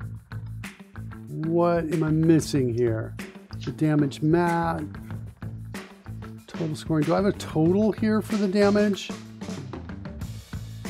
Max damage, total health, raw damage roll. What's going on with raw damage roll?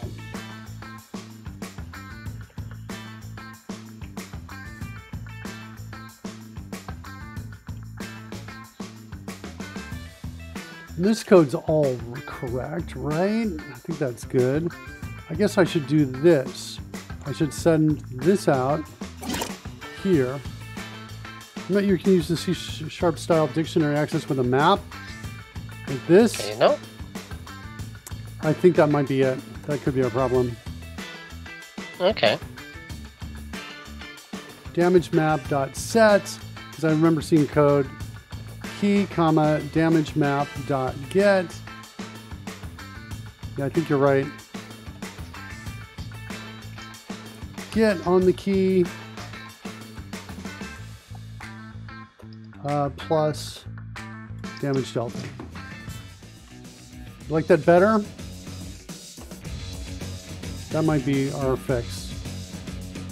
In fact, the more I look at that, the more I think that's probably our fix. Let's refresh.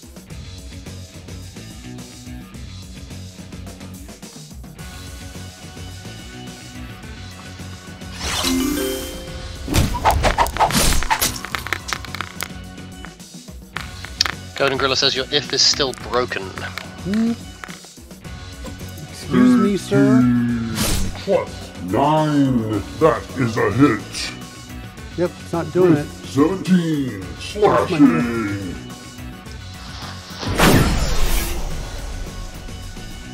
I can't do this. Oh, we can't get it out either, so the other two references we're going to need a... Well, there's a set inside the if, I guess, even if you're allowed to use the read syntax. I think probably convert them all to get and set just to be on the safe side. Yeah, this one wouldn't impact the totaling though, so we still kind of have this weird problem. Okay, how's that for everybody? Everybody happy with that? I'm happier with that. Thanks, Coding Gorilla.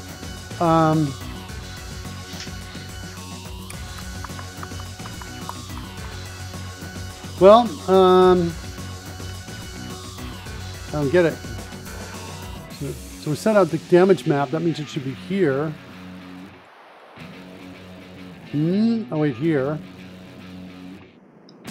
Okay, so whatever that type was, the value is 14. I didn't see what was running up there. Let's throw it out again. Carefully watch this damage. We've got 3 plus we're looking for a 1. So we're looking for 16 +9. That's a hit. With 12 slashing damage. So the total was 8, reported as 8. So it's 5 plus 3 plus 1. And here the value is correct. So what's going on? Mod modifier, raw damage roll. I'm kind of feeling I need to modify this. Is what I need to do.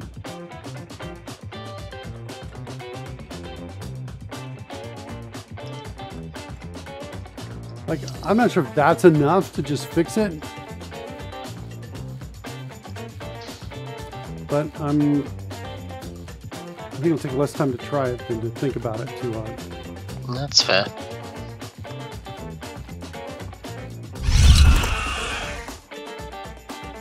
This is a different weapon I'm using right here, which is, what's it got? A +5 on it still.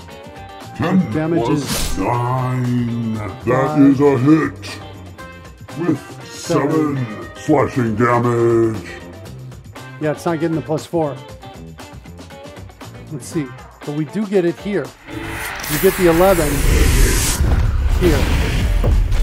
Yes. Okay. Like, why? Why?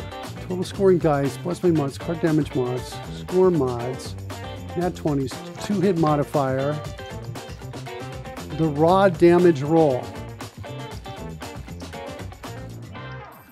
And we're taking back that damage map, which is correct. So everything coming out of here seems like it's good. Now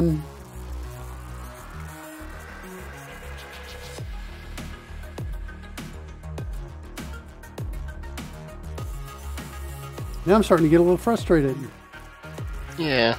I'm emotionally tied to the success or failure of this. Report roll results. Here come the real results.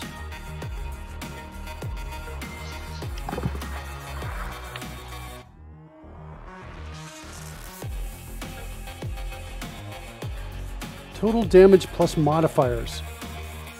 Is that what I'm feeling to set?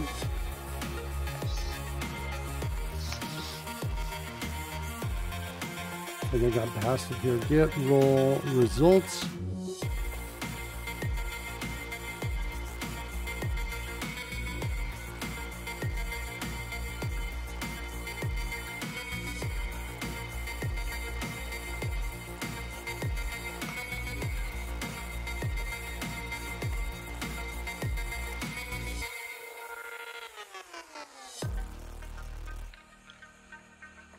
All right, let's refresh on the live stream.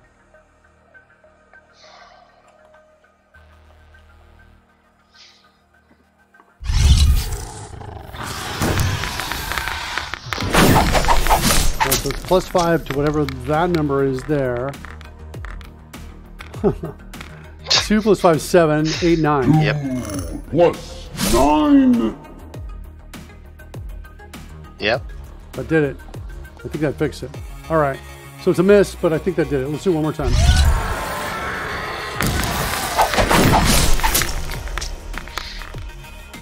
So it's 9 plus 2, 11 plus 5, 16. 9. That's a hit. Good. All right.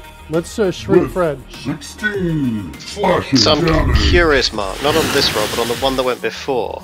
Are we deliberately showing damage even though it was a miss? Yes, we are. Okay. You know why? So that the human brain can wrap their tiny little minds around that and be like, oh, if only we had hit, it would have been so much damage. You know, I Fair do that enough. all the time. Yeah. So, okay, let's reduce Fred. So now we're looking to test the subtraction.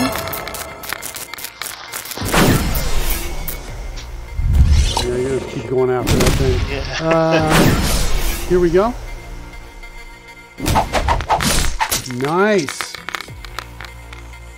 Nice, nice, nice. Okay, so 3 minus 2. 6 plus 9. 1 That plus is 5 a is hit. 6. That's right. With 6 slashing damage. Okay, I like it. Yeah. Mini Fred walked up and whacked you with his axe, except it's a tiny little axe, so it didn't do much damage. That's right. Okay, good. That I'm feeling really good about that. All right. So this works now. And like I say, I was talking about this at the beginning, Rory. I really like the architecture of Magic. Just a little bit of code here, and now we've implemented reduce and enlarge, and a lot of that code is just for sending out the special effects. So Sure. I feel really good about that. Let's go over here, check this off. That's done. In fact, I'm just going to get rid of that. Extra battle dice, that's done. I'm just going to get rid of that. That's done. Target limitation errors for enlarge reduce. Okay, so take a look at this. Spell. So you have to target something, Yeah, and you're not allowed to target multiple things according to Right. the way you're... exactly. So I'm just going to Describing. finding my way down here to enlarge. I broke enlarge and reduce into two different pieces because I just liked it better in terms of description. In D&D, it combines them into a single spell, but I like them being two different spells. So I've set min targets to cast and max targets to cast. Somewhere in here, we've got some code that deals with those. I think I don't need this anymore. Is Enlarge Reduce something that is a spell an individual can have, as in part of their character, with charges, per se? Because if you've broken them into two, how do you distribute the charges between them? If they're... Oh, I gotcha. Yeah, brilliant. I don't know. I didn't really think about that, Rory. But I guess in my homebrew game, they're now two separate things. Fair play. That works. It's a good answer. I don't know. I'll now have to think about that. Yeah, I guess, I don't know. Do I want to bring him back? Yeah, don't ask me questions like this, Rory. You're just turning everything into a nightmare for me now. There is nothing wrong with a homebrew set of rules. Okay. I thought you were going to say there's nothing wrong with a nightmare, Mark Miller. Okay, so we're going to go into the D&D app. We want to look for, is it on the clipboard? What is it again? It is min targets to cast. We're going to look for this. It's in spell, and it's being used here. And I've got a to-do that says add warnings if min threshold satisfied, but more targets are available. Also, are you sure you only wanted to target this many people? There are more you could cause trouble for. Exactly. Let me go ahead and do this, but it also doesn't catch this problem. When I target multiple players across the bottom, if I try to cast it now, well, I'm going to have to cancel great concentration on it. And then now if I were trying to cast it, now notice, let's close it one more time. Give me another. Notice right here, it only goes into the validation if min targets to cast is greater than 0. But it kind of needs to do this. It needs to say, hey, or max targets to cast is greater than 0. I think it needs that to get in here. Then we need to do some sort of validation on here. And is that enough? Yeah, that's enough, I think, to get us here, which gets us that validation stop, which we didn't have before. So we should get there. There it is. Let's run it. Only one target allowed for enlarge. Sweet. Done. Okay. I like it when a bug is fixed that fast, right? Yeah. Now let's. Usually it's down to having some awesome architecture ahead of time. Yeah, right, exactly. Don't pay any attention to that TypeScript we were showing earlier, kids. This is the code you want to be looking at right here. Okay, so now we want to test no targets. So I'm going to come back in again and cast it. Go. And now, people throw a warning out here is what we need to do. So we're kind of in here.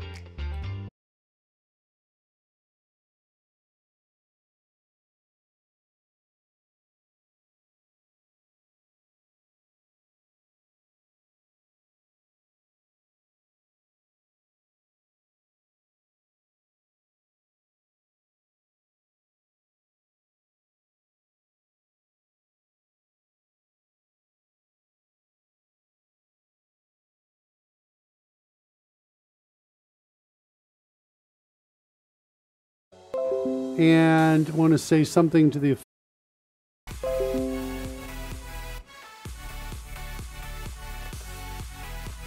like that is what I think it is. That's what I think it looks like. Bro, you're asking me if I'm out or not. Oh, looks like disconnect.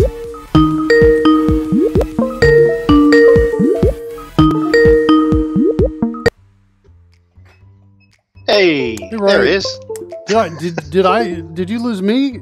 Did I go away or did you froze? Oh wow! And then Skype died, and I think I'm okay. I think it was maybe on your end. I looked down and I was green, so it rarely reconnects that quickly after being out. Coding Gorilla said, "Woohoo! I'm going to get my second fanfare." So I think he may have lost you as well. Huh? But I don't see Coding Gorilla saying that out there. Woot fanfare number 2 coming up. Huh. Came back and then died again, and he's back. Oh, interesting. So I've got 2 different windows. I've got one window that has featured chat that has Coding Gorilla statements in it, and I've got another one that's part of OBS, and it doesn't have those in it. Okay. Interesting. And he's back. So it looks like it was me. Okay, sorry about that, kids. But I'm still running. No errors over here in overlays. No errors. And he picks up seamlessly, folks. Seamlessly, yeah. Nobody's got no breakpoint here, so we're still good. Yes. I think. Let's see. Well, you know what? I don't know this for a fact. Let's see what we can do. What happens if I try to control Fred? Can Fred wave? Fred's broken. And we're not at a breakpoint, right? Oh, we are at a breakpoint. Okay, so let's go ahead and go in here. Let's see how we're doing. There. We can have up to 1 targets. Well, I guess we need to see if this is a 1 or not. Right, so we were about to test that there's a minimum number, so you must have at least. Yeah.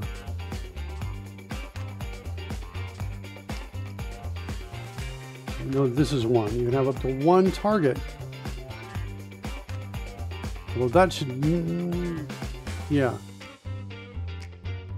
It's either you must have 1 target, or you can only have 1 target, depending on the nature of what we're saying. So the count is less than the maximum.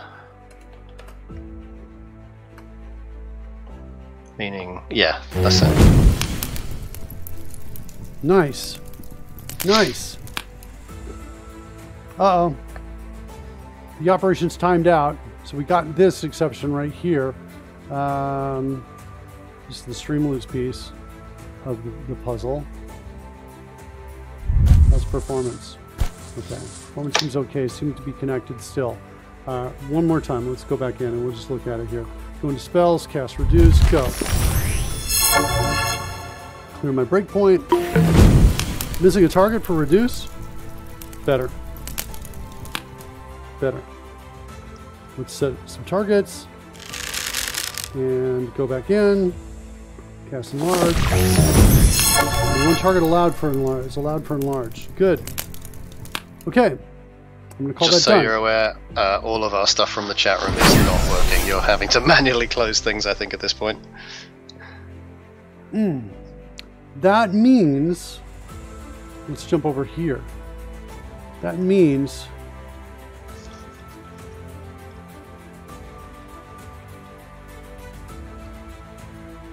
A lot of stuff with the word command in it. Is it chat command? Twitch client chat command received. Set breakpoint here. This means I'm not getting this anymore, I think is what that means. This is background worker. You just typed it in, right? Yeah, I did. And what's going on over here with the other one? Let's set a breakpoint there. Do it again for me. Done. Nobody's getting it. So we've somehow become disconnected without any errors firing. I really thought I was going to get that guy today. Yeah, that's how I feel. Right like that. That's me. Okay, here's what I'm going to do. I'm going to do this. We're done with that. That looks like that's finished. I got the Gaseous Form in DM mood. This one's actually, I think, a little bit more fun right here. What do you think, Roy? Should I give people control again? Restart pieces? Sure. Okay. Why not? Sure, why not? Let's go find it. Got to go close this down. Restart. We'll need to restart this too. So yeah, 2 fanfares, I guess, today, everybody. It's alright, it's only 2, not 6. Why are we no longer getting those messages? That's what I need to know. I need to go throw a question out into the live coders Discord channel. See what they think. Chat command received. What's that command? That was me. That's just you That just was, now? yeah, I accidentally send that through. No worries. Okay, so we got to refresh some streams pieces here. 1, 2, 3, and the drone game. Drone game didn't refresh. Why didn't you refresh?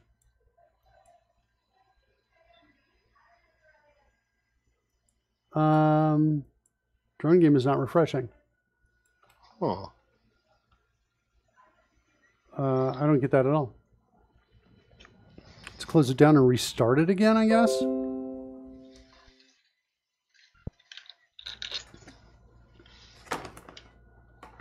Try that.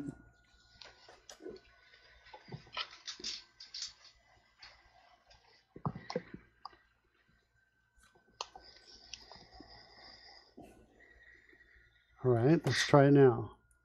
Refresh. There we go.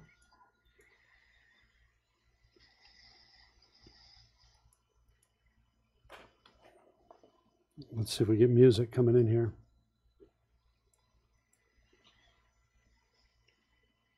That looks better. Okay. Just kind of loading everything up all at once. Let's get the D&D game running.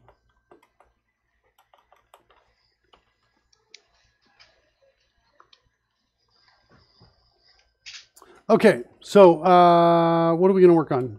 Wait, the music didn't start. Why is the music going? There we go.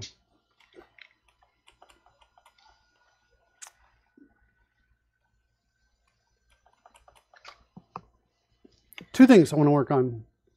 Mood switcher, so the Dungeon Master can say, hey, I'm upset. And then we turn on Hellscape background in the Hellscape frame. Or I'm cool, or whatever, something like that. So the DM can kind of set up their moods. Cody Gorilla says, Fanfare 2, go. Although I'm not hearing it. I'm not hearing actually any sound. No, no sound. I thought for a second there the music was starting, but it's not there now. No, I think it's there. Oh, there we go. Oh, wait. Now we're hearing the sounds. Oh, it's actually there. Yeah, it's there. Okay, good. I was like, what's going on? Okay, so that's what I want to do. I've got a scene. That's the name of the scene. And I want to be able to toggle these things on and off. That's what I want to do. Yeah. I think I'm going to do this like I did the weather. Okay. I got a page here for weather. Basically, it kind of looks like this. I've got a, some sort of, just some pieces across the top. I'm just going to copy that to the clipboard. Let's come in here, create a new spreadsheet, and we're going to rename this. Call it DM Mood. Maybe. Like that. Paste that in. Getting all kinds of sounds coming in here now. Yeah, it's almost as if they're all queued up and they've finally decided to catch up. A little bit worried about that because, what the heck was my machine doing that whole time? All right, so here's what I'm going to do. I'm going to... That's still... Well, maybe you just closed it. There's a bit of a delay there. Yeah. Well, I did, but it was a moment or two before that. Okay, so here's what I want to do. I want to basically say, I want to take the scene names for the background and the foreground that I need to turn on and off associated with each one of these moods. So I guess we'll call it happy, like that, and we'll call this the background. This one's going to be the foreground. Let's copy that and let's paste that formatting. Oops. Paste format only. There we go. All right, so happy is going to be clouds in the background. And the foreground is going to be this one right here, DM Frame Purple Zephyr. And then the next one is going to be angry. Like that. By the way, I'm actually really looking forward to integrating voice effects into this. Yeah, I am. When you say voice effects, are you talking like a voice mangler kind of thing? Yeah, voice changing. Kind of thing? Yeah, so like the idea is when you enlarge, it makes your voice sound like you're a giant. Oh, sort of deepening and booming and what have you. Yeah. And if you get tiny, it makes your voice sound at higher pitch. Yeah, exactly. Well, maybe I don't need that. You can just be like a guest on the show and do the voice effects for us. That's the bottom of the barrel you'd be scraping there. That's the bottom of the barrel. Welcome to the show. My show is called The Bottom of the Barrel. So now we've got this. All right. So now let's take this, close it down, and start, creating classes and doing the stuff we need to make this all work. So over here in D&D app, I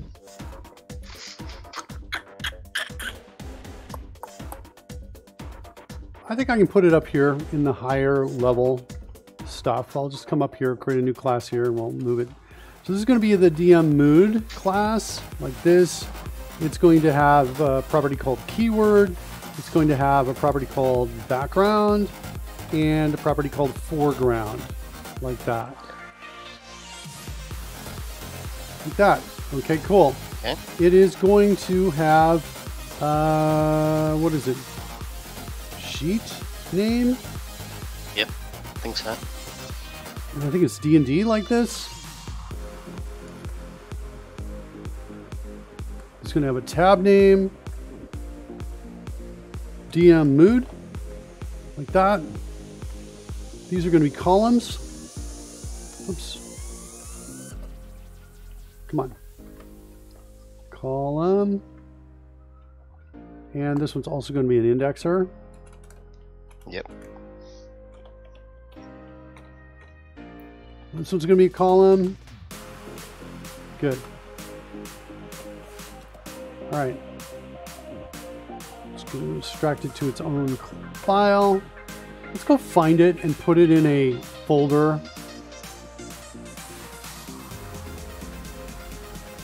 Called Mood, DM Mood.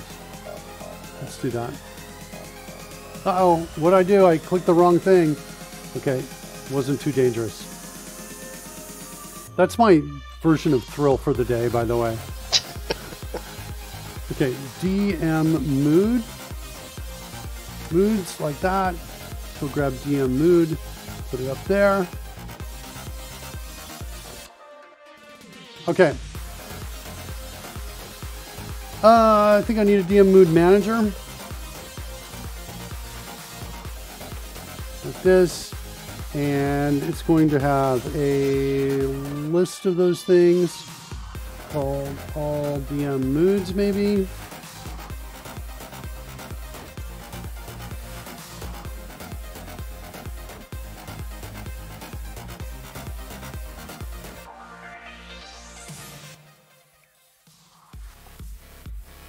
Hold on, you know what? I just realized this bugs me and I haven't reported this yet. Here we go. All right, kids, take a look at this. Hit the coder's key, choose convert to property with backing field. What's going on with the formatting here? I don't like this formatting at all. I can't imagine anybody. Is this a setting I've got on my machine that says, here's how I want these accessors formatted? It's not what I want. What I really want with backing store anyway is actually really more, well, not that. Hold on. Got to put the caret here, expand accessor. Yeah, generally almost every time. Let's get rid of this. I guess I was expecting something closer to this, right? The whole reason to expand, to change it to something with backing store so I can actually add some code in. So it doesn't make sense, in my opinion, to give me accessors on this refactoring. That's one of the problems. I also don't like the formatting. The formatting looks really weird and wrong to me. That's what I think. So this is what I'm looking for, really something like this. At least with the getter, almost 9 times out of 10, this is where I want to be. Another way of thinking about it, hold on a second, let's undo a second, undo. So we get back to here, and we used it again, convert to property with backing field. What if, instead of leaving the caret here, at the very least, you gave me the caret here? Right now I'm on the getter. Now I can just hit one more thing, choose expand accessor, and then we do this. And then instead of keeping the caret here, you put the caret here. Now all of a sudden you make it much faster for me to do what I want to do, right? Just by getting the caret in a smarter location. That's what I want to do. Anyway, look at that. Let's see if we can make that better. Convert to property to prop back store issues. Yeah, these I think are real serious usability issues. They're going to make this much better. Did my issue start get in the chat room, Rory? Yes. Yes, it did. You see it? Okay, good. I don't see it. Looks like it's immediately above Surly's fleet. Okay, good. And then you just saw the CR issue I just put in there. Yes. Right? Okay, perfect. Thanks. Okay, so we got all DM moods in here, and all I want to do is this. Is I want to say, hey, look, if that's null, then I want to say this is equal to Google Sheets dot get DM mood, like that. And that should be all I need to get that to work. Let's take this, move it into its own file to load those up. Now I need a new class, a new instance of this. I'm going to put that in my main window.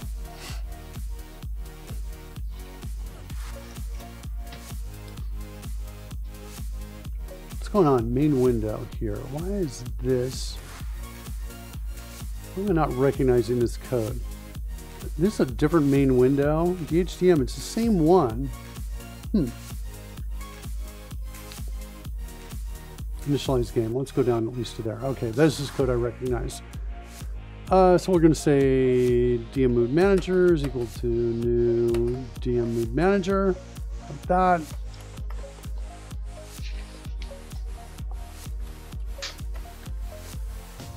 Do that. Now we've got the new mood manager. Next, some point we need to modify that mood based on a button that somebody hits that's part of the Stream Deck. So we're going to go into Stream Deck commands and we're going to create a new command. Remember our hand effects? That was cool stuff. We got to get back to that. I want to get something a little easier to modify here. Fine, that. Selection increase, duplicate, and we're going to call this set DM mood. That's what this is going to be. And I don't need any, well, I need this maybe. Set DM mood. I do not want to do that. I want to be...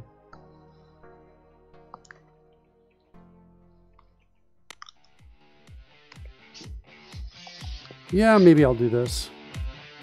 Maybe I'll accept this as my regular expression. So set DM mood, and I'm deciding I'm not going to do that. So it'll just be the name of the mood. So it'll be the keyword. Yeah. Whatever's here, happy or angry. Set DM mood. Sounds good.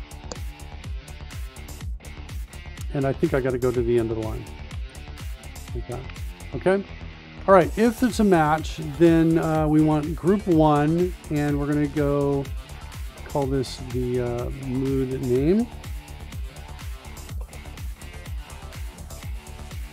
And that's going to be mood name right there. And that's all done there. Then we're going to set the DM mood. Pass that to it. We'll declare that in a second. Let's get this to its own class. Let's copy that to the clipboard. Go back to that other class I was in, because with my Stream Deck commands, I need to register them. So I'm just going to tap to next reference, Shift, Enter, paste, jump back, jump back. Oh, looks like I didn't get back. I didn't drop a marker inside of set DM mood. Okay, so now I need to declare this as my last piece. Let's declare it. Boom. Boom. Now we're going to go into the DM mood manager. That, and we're going to call set mood. Like that. Pass in the mood name. And I think I want to pass in my OBS manager as well to it. Because it's going to need to make some calls into OBS. I could also maybe make this client code easier and instead throw my OBS manager inside of, pass it to it here. Which means I need to do it after my call to initialize, which is kind of what I think I'm going to do. Let's do this instead.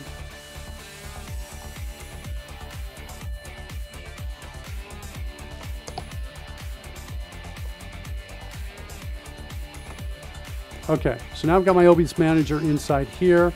Where's the call to set mood? Looks like I didn't declare it yet. Don't think we generated yet, no. Okay, let's do that.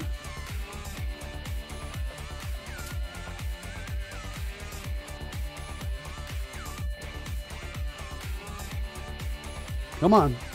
Clear method. There it is. Okay, so we've got the method inside of here. Now what we need to do is we need to go through all the moods and check to see if they match. Check to see what the one that matches, that's what we're going to turn those things on, and every other one that doesn't match, we're going to turn off those elements is what we're going to do. Yep. So I think we need a for each right here, the DM mood, and then we're going to say, hey, if DM mood dot name dot keyword equals mood name, then we're going to come in and say, yeah, we're good to go. OBS manager dot, what is it, set source of visibility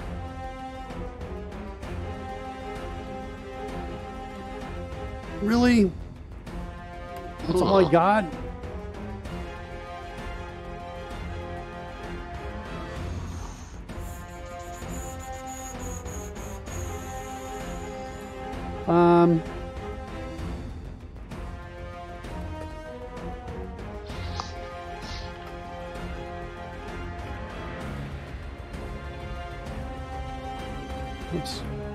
Let's try this. This is temporary. I'm going to use CodeRush to do a refactoring called, where is it? It's not there. That's not. I can't use it because I must be using this as a whole. Or am I using it as a whole? There on tag. Yeah. Okay, I got to build one of these then. All right. So let's do this then. Let's. Come on. Okay. Let me say new. All right. Fine. I will acquiesce to the API. So source name, scene name. All right, let's just jump in here. Let's grab all of these. It's going to be faster to come in there. Selection increase, copy, escape to jump back. Pop these up here. Yeah. And then paste these here. We used to have a cool paste, smart paste, that would strip all of those away. I think that was in Coders for Delphi. I'm trying to think. Was that maybe in Coders Classic? I don't know. Not sure. Not. So delay seconds is going to be 0. Set source visibility. Now I can rename this back to just set source visibility. All right, I think that's good. Okay, so now I've got this more useful call to me from out in this space. Okay, so now I've got this. And now I've got 2 calls. Source name. So we're going to say the source name here is going to be...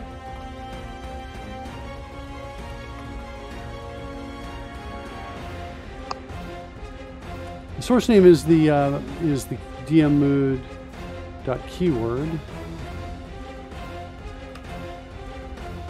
The next piece is the scene name, and they're all here on that guy. The visible is going to be true, like that. Yep.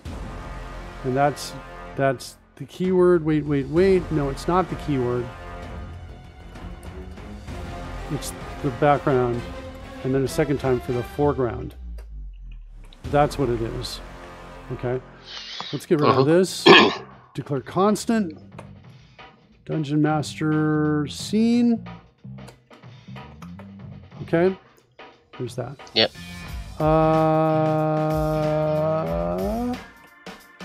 We're going to do this instead. We're going to say...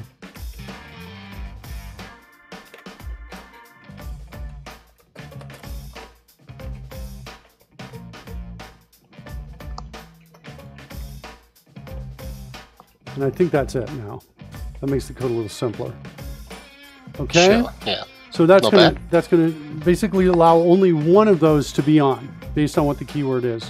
As long as the keyword is real. If the keyword is not, everything goes away. So we can't, data could mess with us. Are we done? I think we're done. Yeah. Let's set a breakpoint here.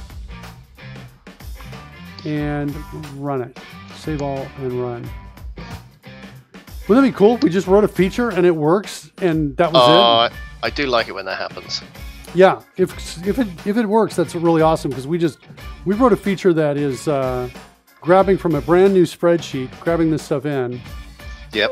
Let me go in and turn on my Dungeon Master. Have we added the sheets load facility to the reload everything? I think it reload everything. Or is that naturally null?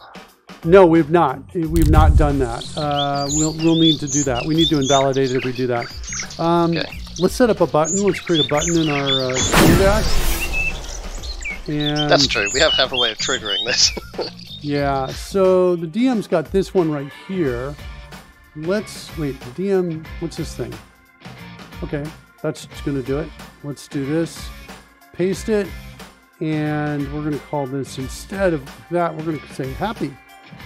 And we're going to load up an image. I think I actually created an image for this yesterday before a game, thinking I might be able to do it, but no. Okay, I don't see. Wait, DM is there. So that's one of them. And not happy, angry. Let's make this text much bigger. Okay, cool.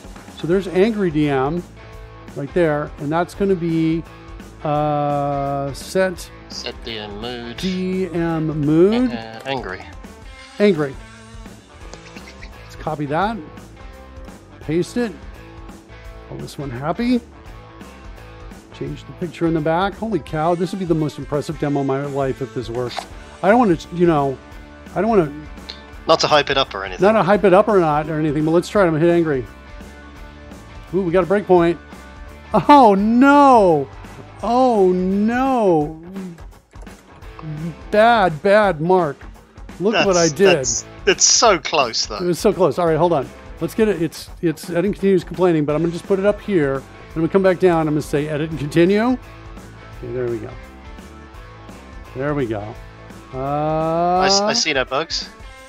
Ooh. Whoa, why did we get 2? I mean 0.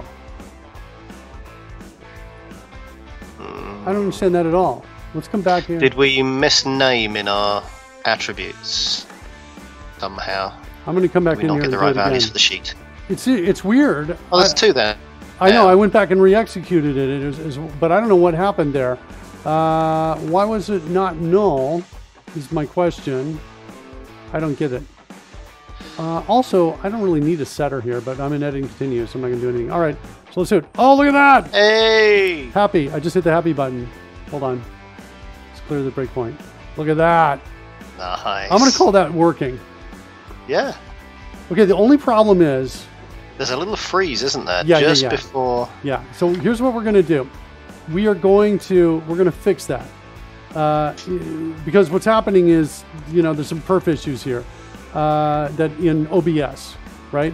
So what I want to do is I want to turn it on first. So we're going to go back here like this. We're going to turn it on first, and then we're going to turn it off next. Okay. If it's not equal to, then we're going to set these both to false. And do we have a Z order of some kind? And I'm going to give them a delay. One way round. What'd you say? Well, whichever one is physically positioned on the front. Yeah, no, we don't have control of Z order that I know of. So if the angry happens to be in front, this won't help. Yeah, no, I think it will, because we're actually seeing blank right now. Let me do this. Well, that's an interesting combination. Why is that not working? I don't understand it. Let me hit evil. Let me hit this. Is this failing? Let me try it without angry. Keyword is not equal to, so this keyword happy, just turn it off. I'm going to take this delay out. I wonder if there's a problem with the delay.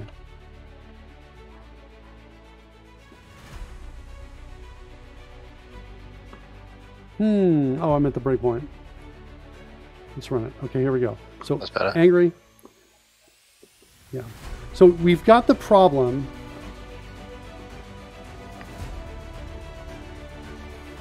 Why would so if we set a delay, that delay is, I wonder if it's in seconds. Is that my problem? Oh, maybe. It's in seconds. It is in seconds. Okay. Okay, we'll get it. Here we go. Okay, so we just need I just want to have time for the other one to come up.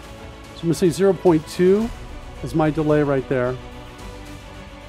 And 0.2 there. And then now at least what should happen, angry. Do I wonder if I've got, yeah, I'm hitting them back and forth now. Nothing's happening. Huh. I don't like that at all. I was much happier before. Let's go see what's going on. Delay in seconds.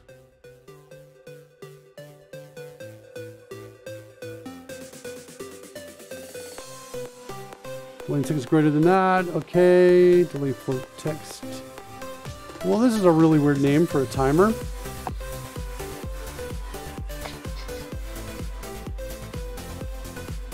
Can't imagine where we might have stolen that code from. Definitely can't imagine it now. Okay, delay seconds is there. Check is that. Set obvious source visibility now. Delay seconds was 0.2 and has changed to 0 according to the... oh no, hang on, we did reset to 0, sorry. Yeah, the That's reason what that does. What this is doing is just getting us out of this the next time we come in. So what's happening is we're getting here, and then we come back and call up into source visibility. Sure. Which is, where is it? There, right there. So that's all it does. It just prevents us.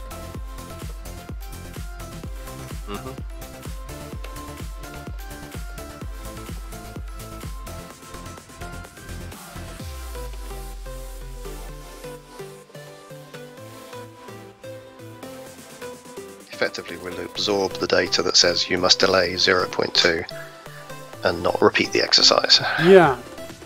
So what's going on?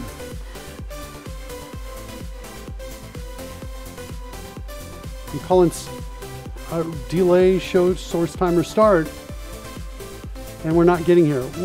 We had this before, Rory. Didn't we? This is a dispatch timer. Dispatch timer, is it only called on the UI thread? Yeah. There's something going on here. My UI is working and interactive. Is it because I get rid of it here? Do I need to switch to a regular timer?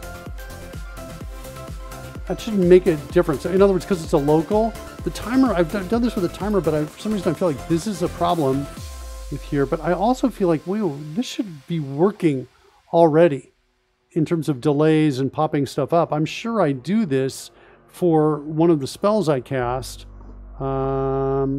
which is Dimension Door. Let's see if we get inside here.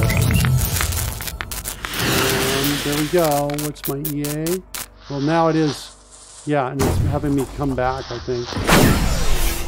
That's just turning my camera off and then turning my camera back on. So I'm pretty sure that's working. What's going on? Let's go back and find our DM. Angry.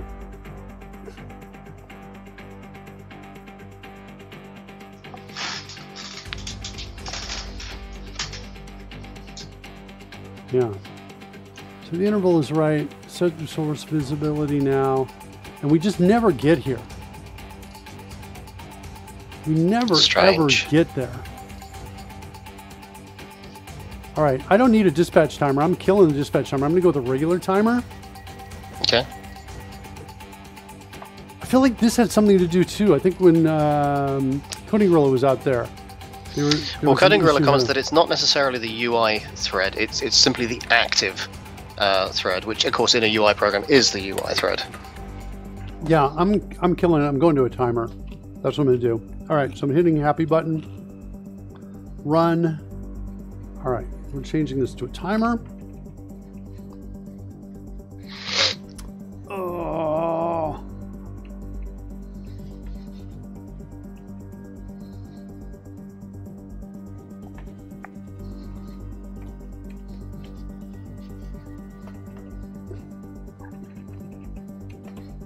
Okay, there's my timer.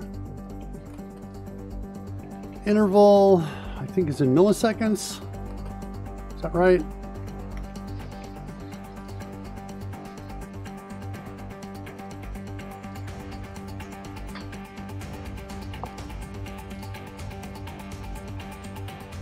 What's my units? Yeah, time in milliseconds. Line 78. Oh, way up there. Okay.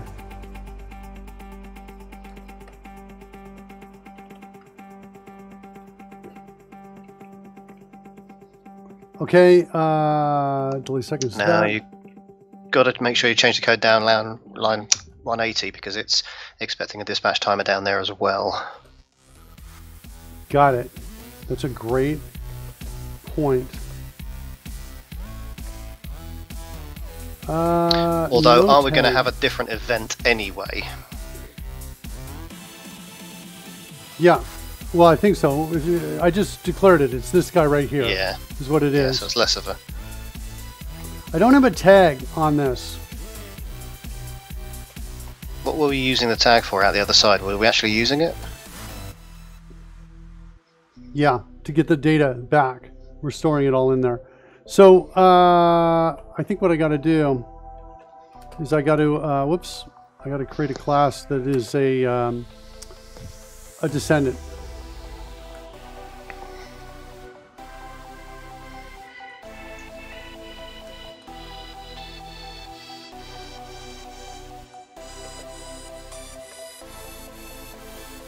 Okay, and then inside of here,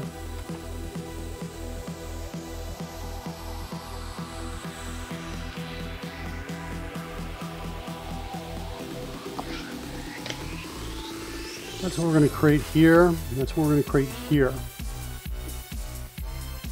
And then here we're going to say, we're just going to call this EA, like that. And declare that. Good. Okay, and then come back down, and then there's a start. Looks like the start's still there. And now here we can say, hey, if sender is a source visibility timer,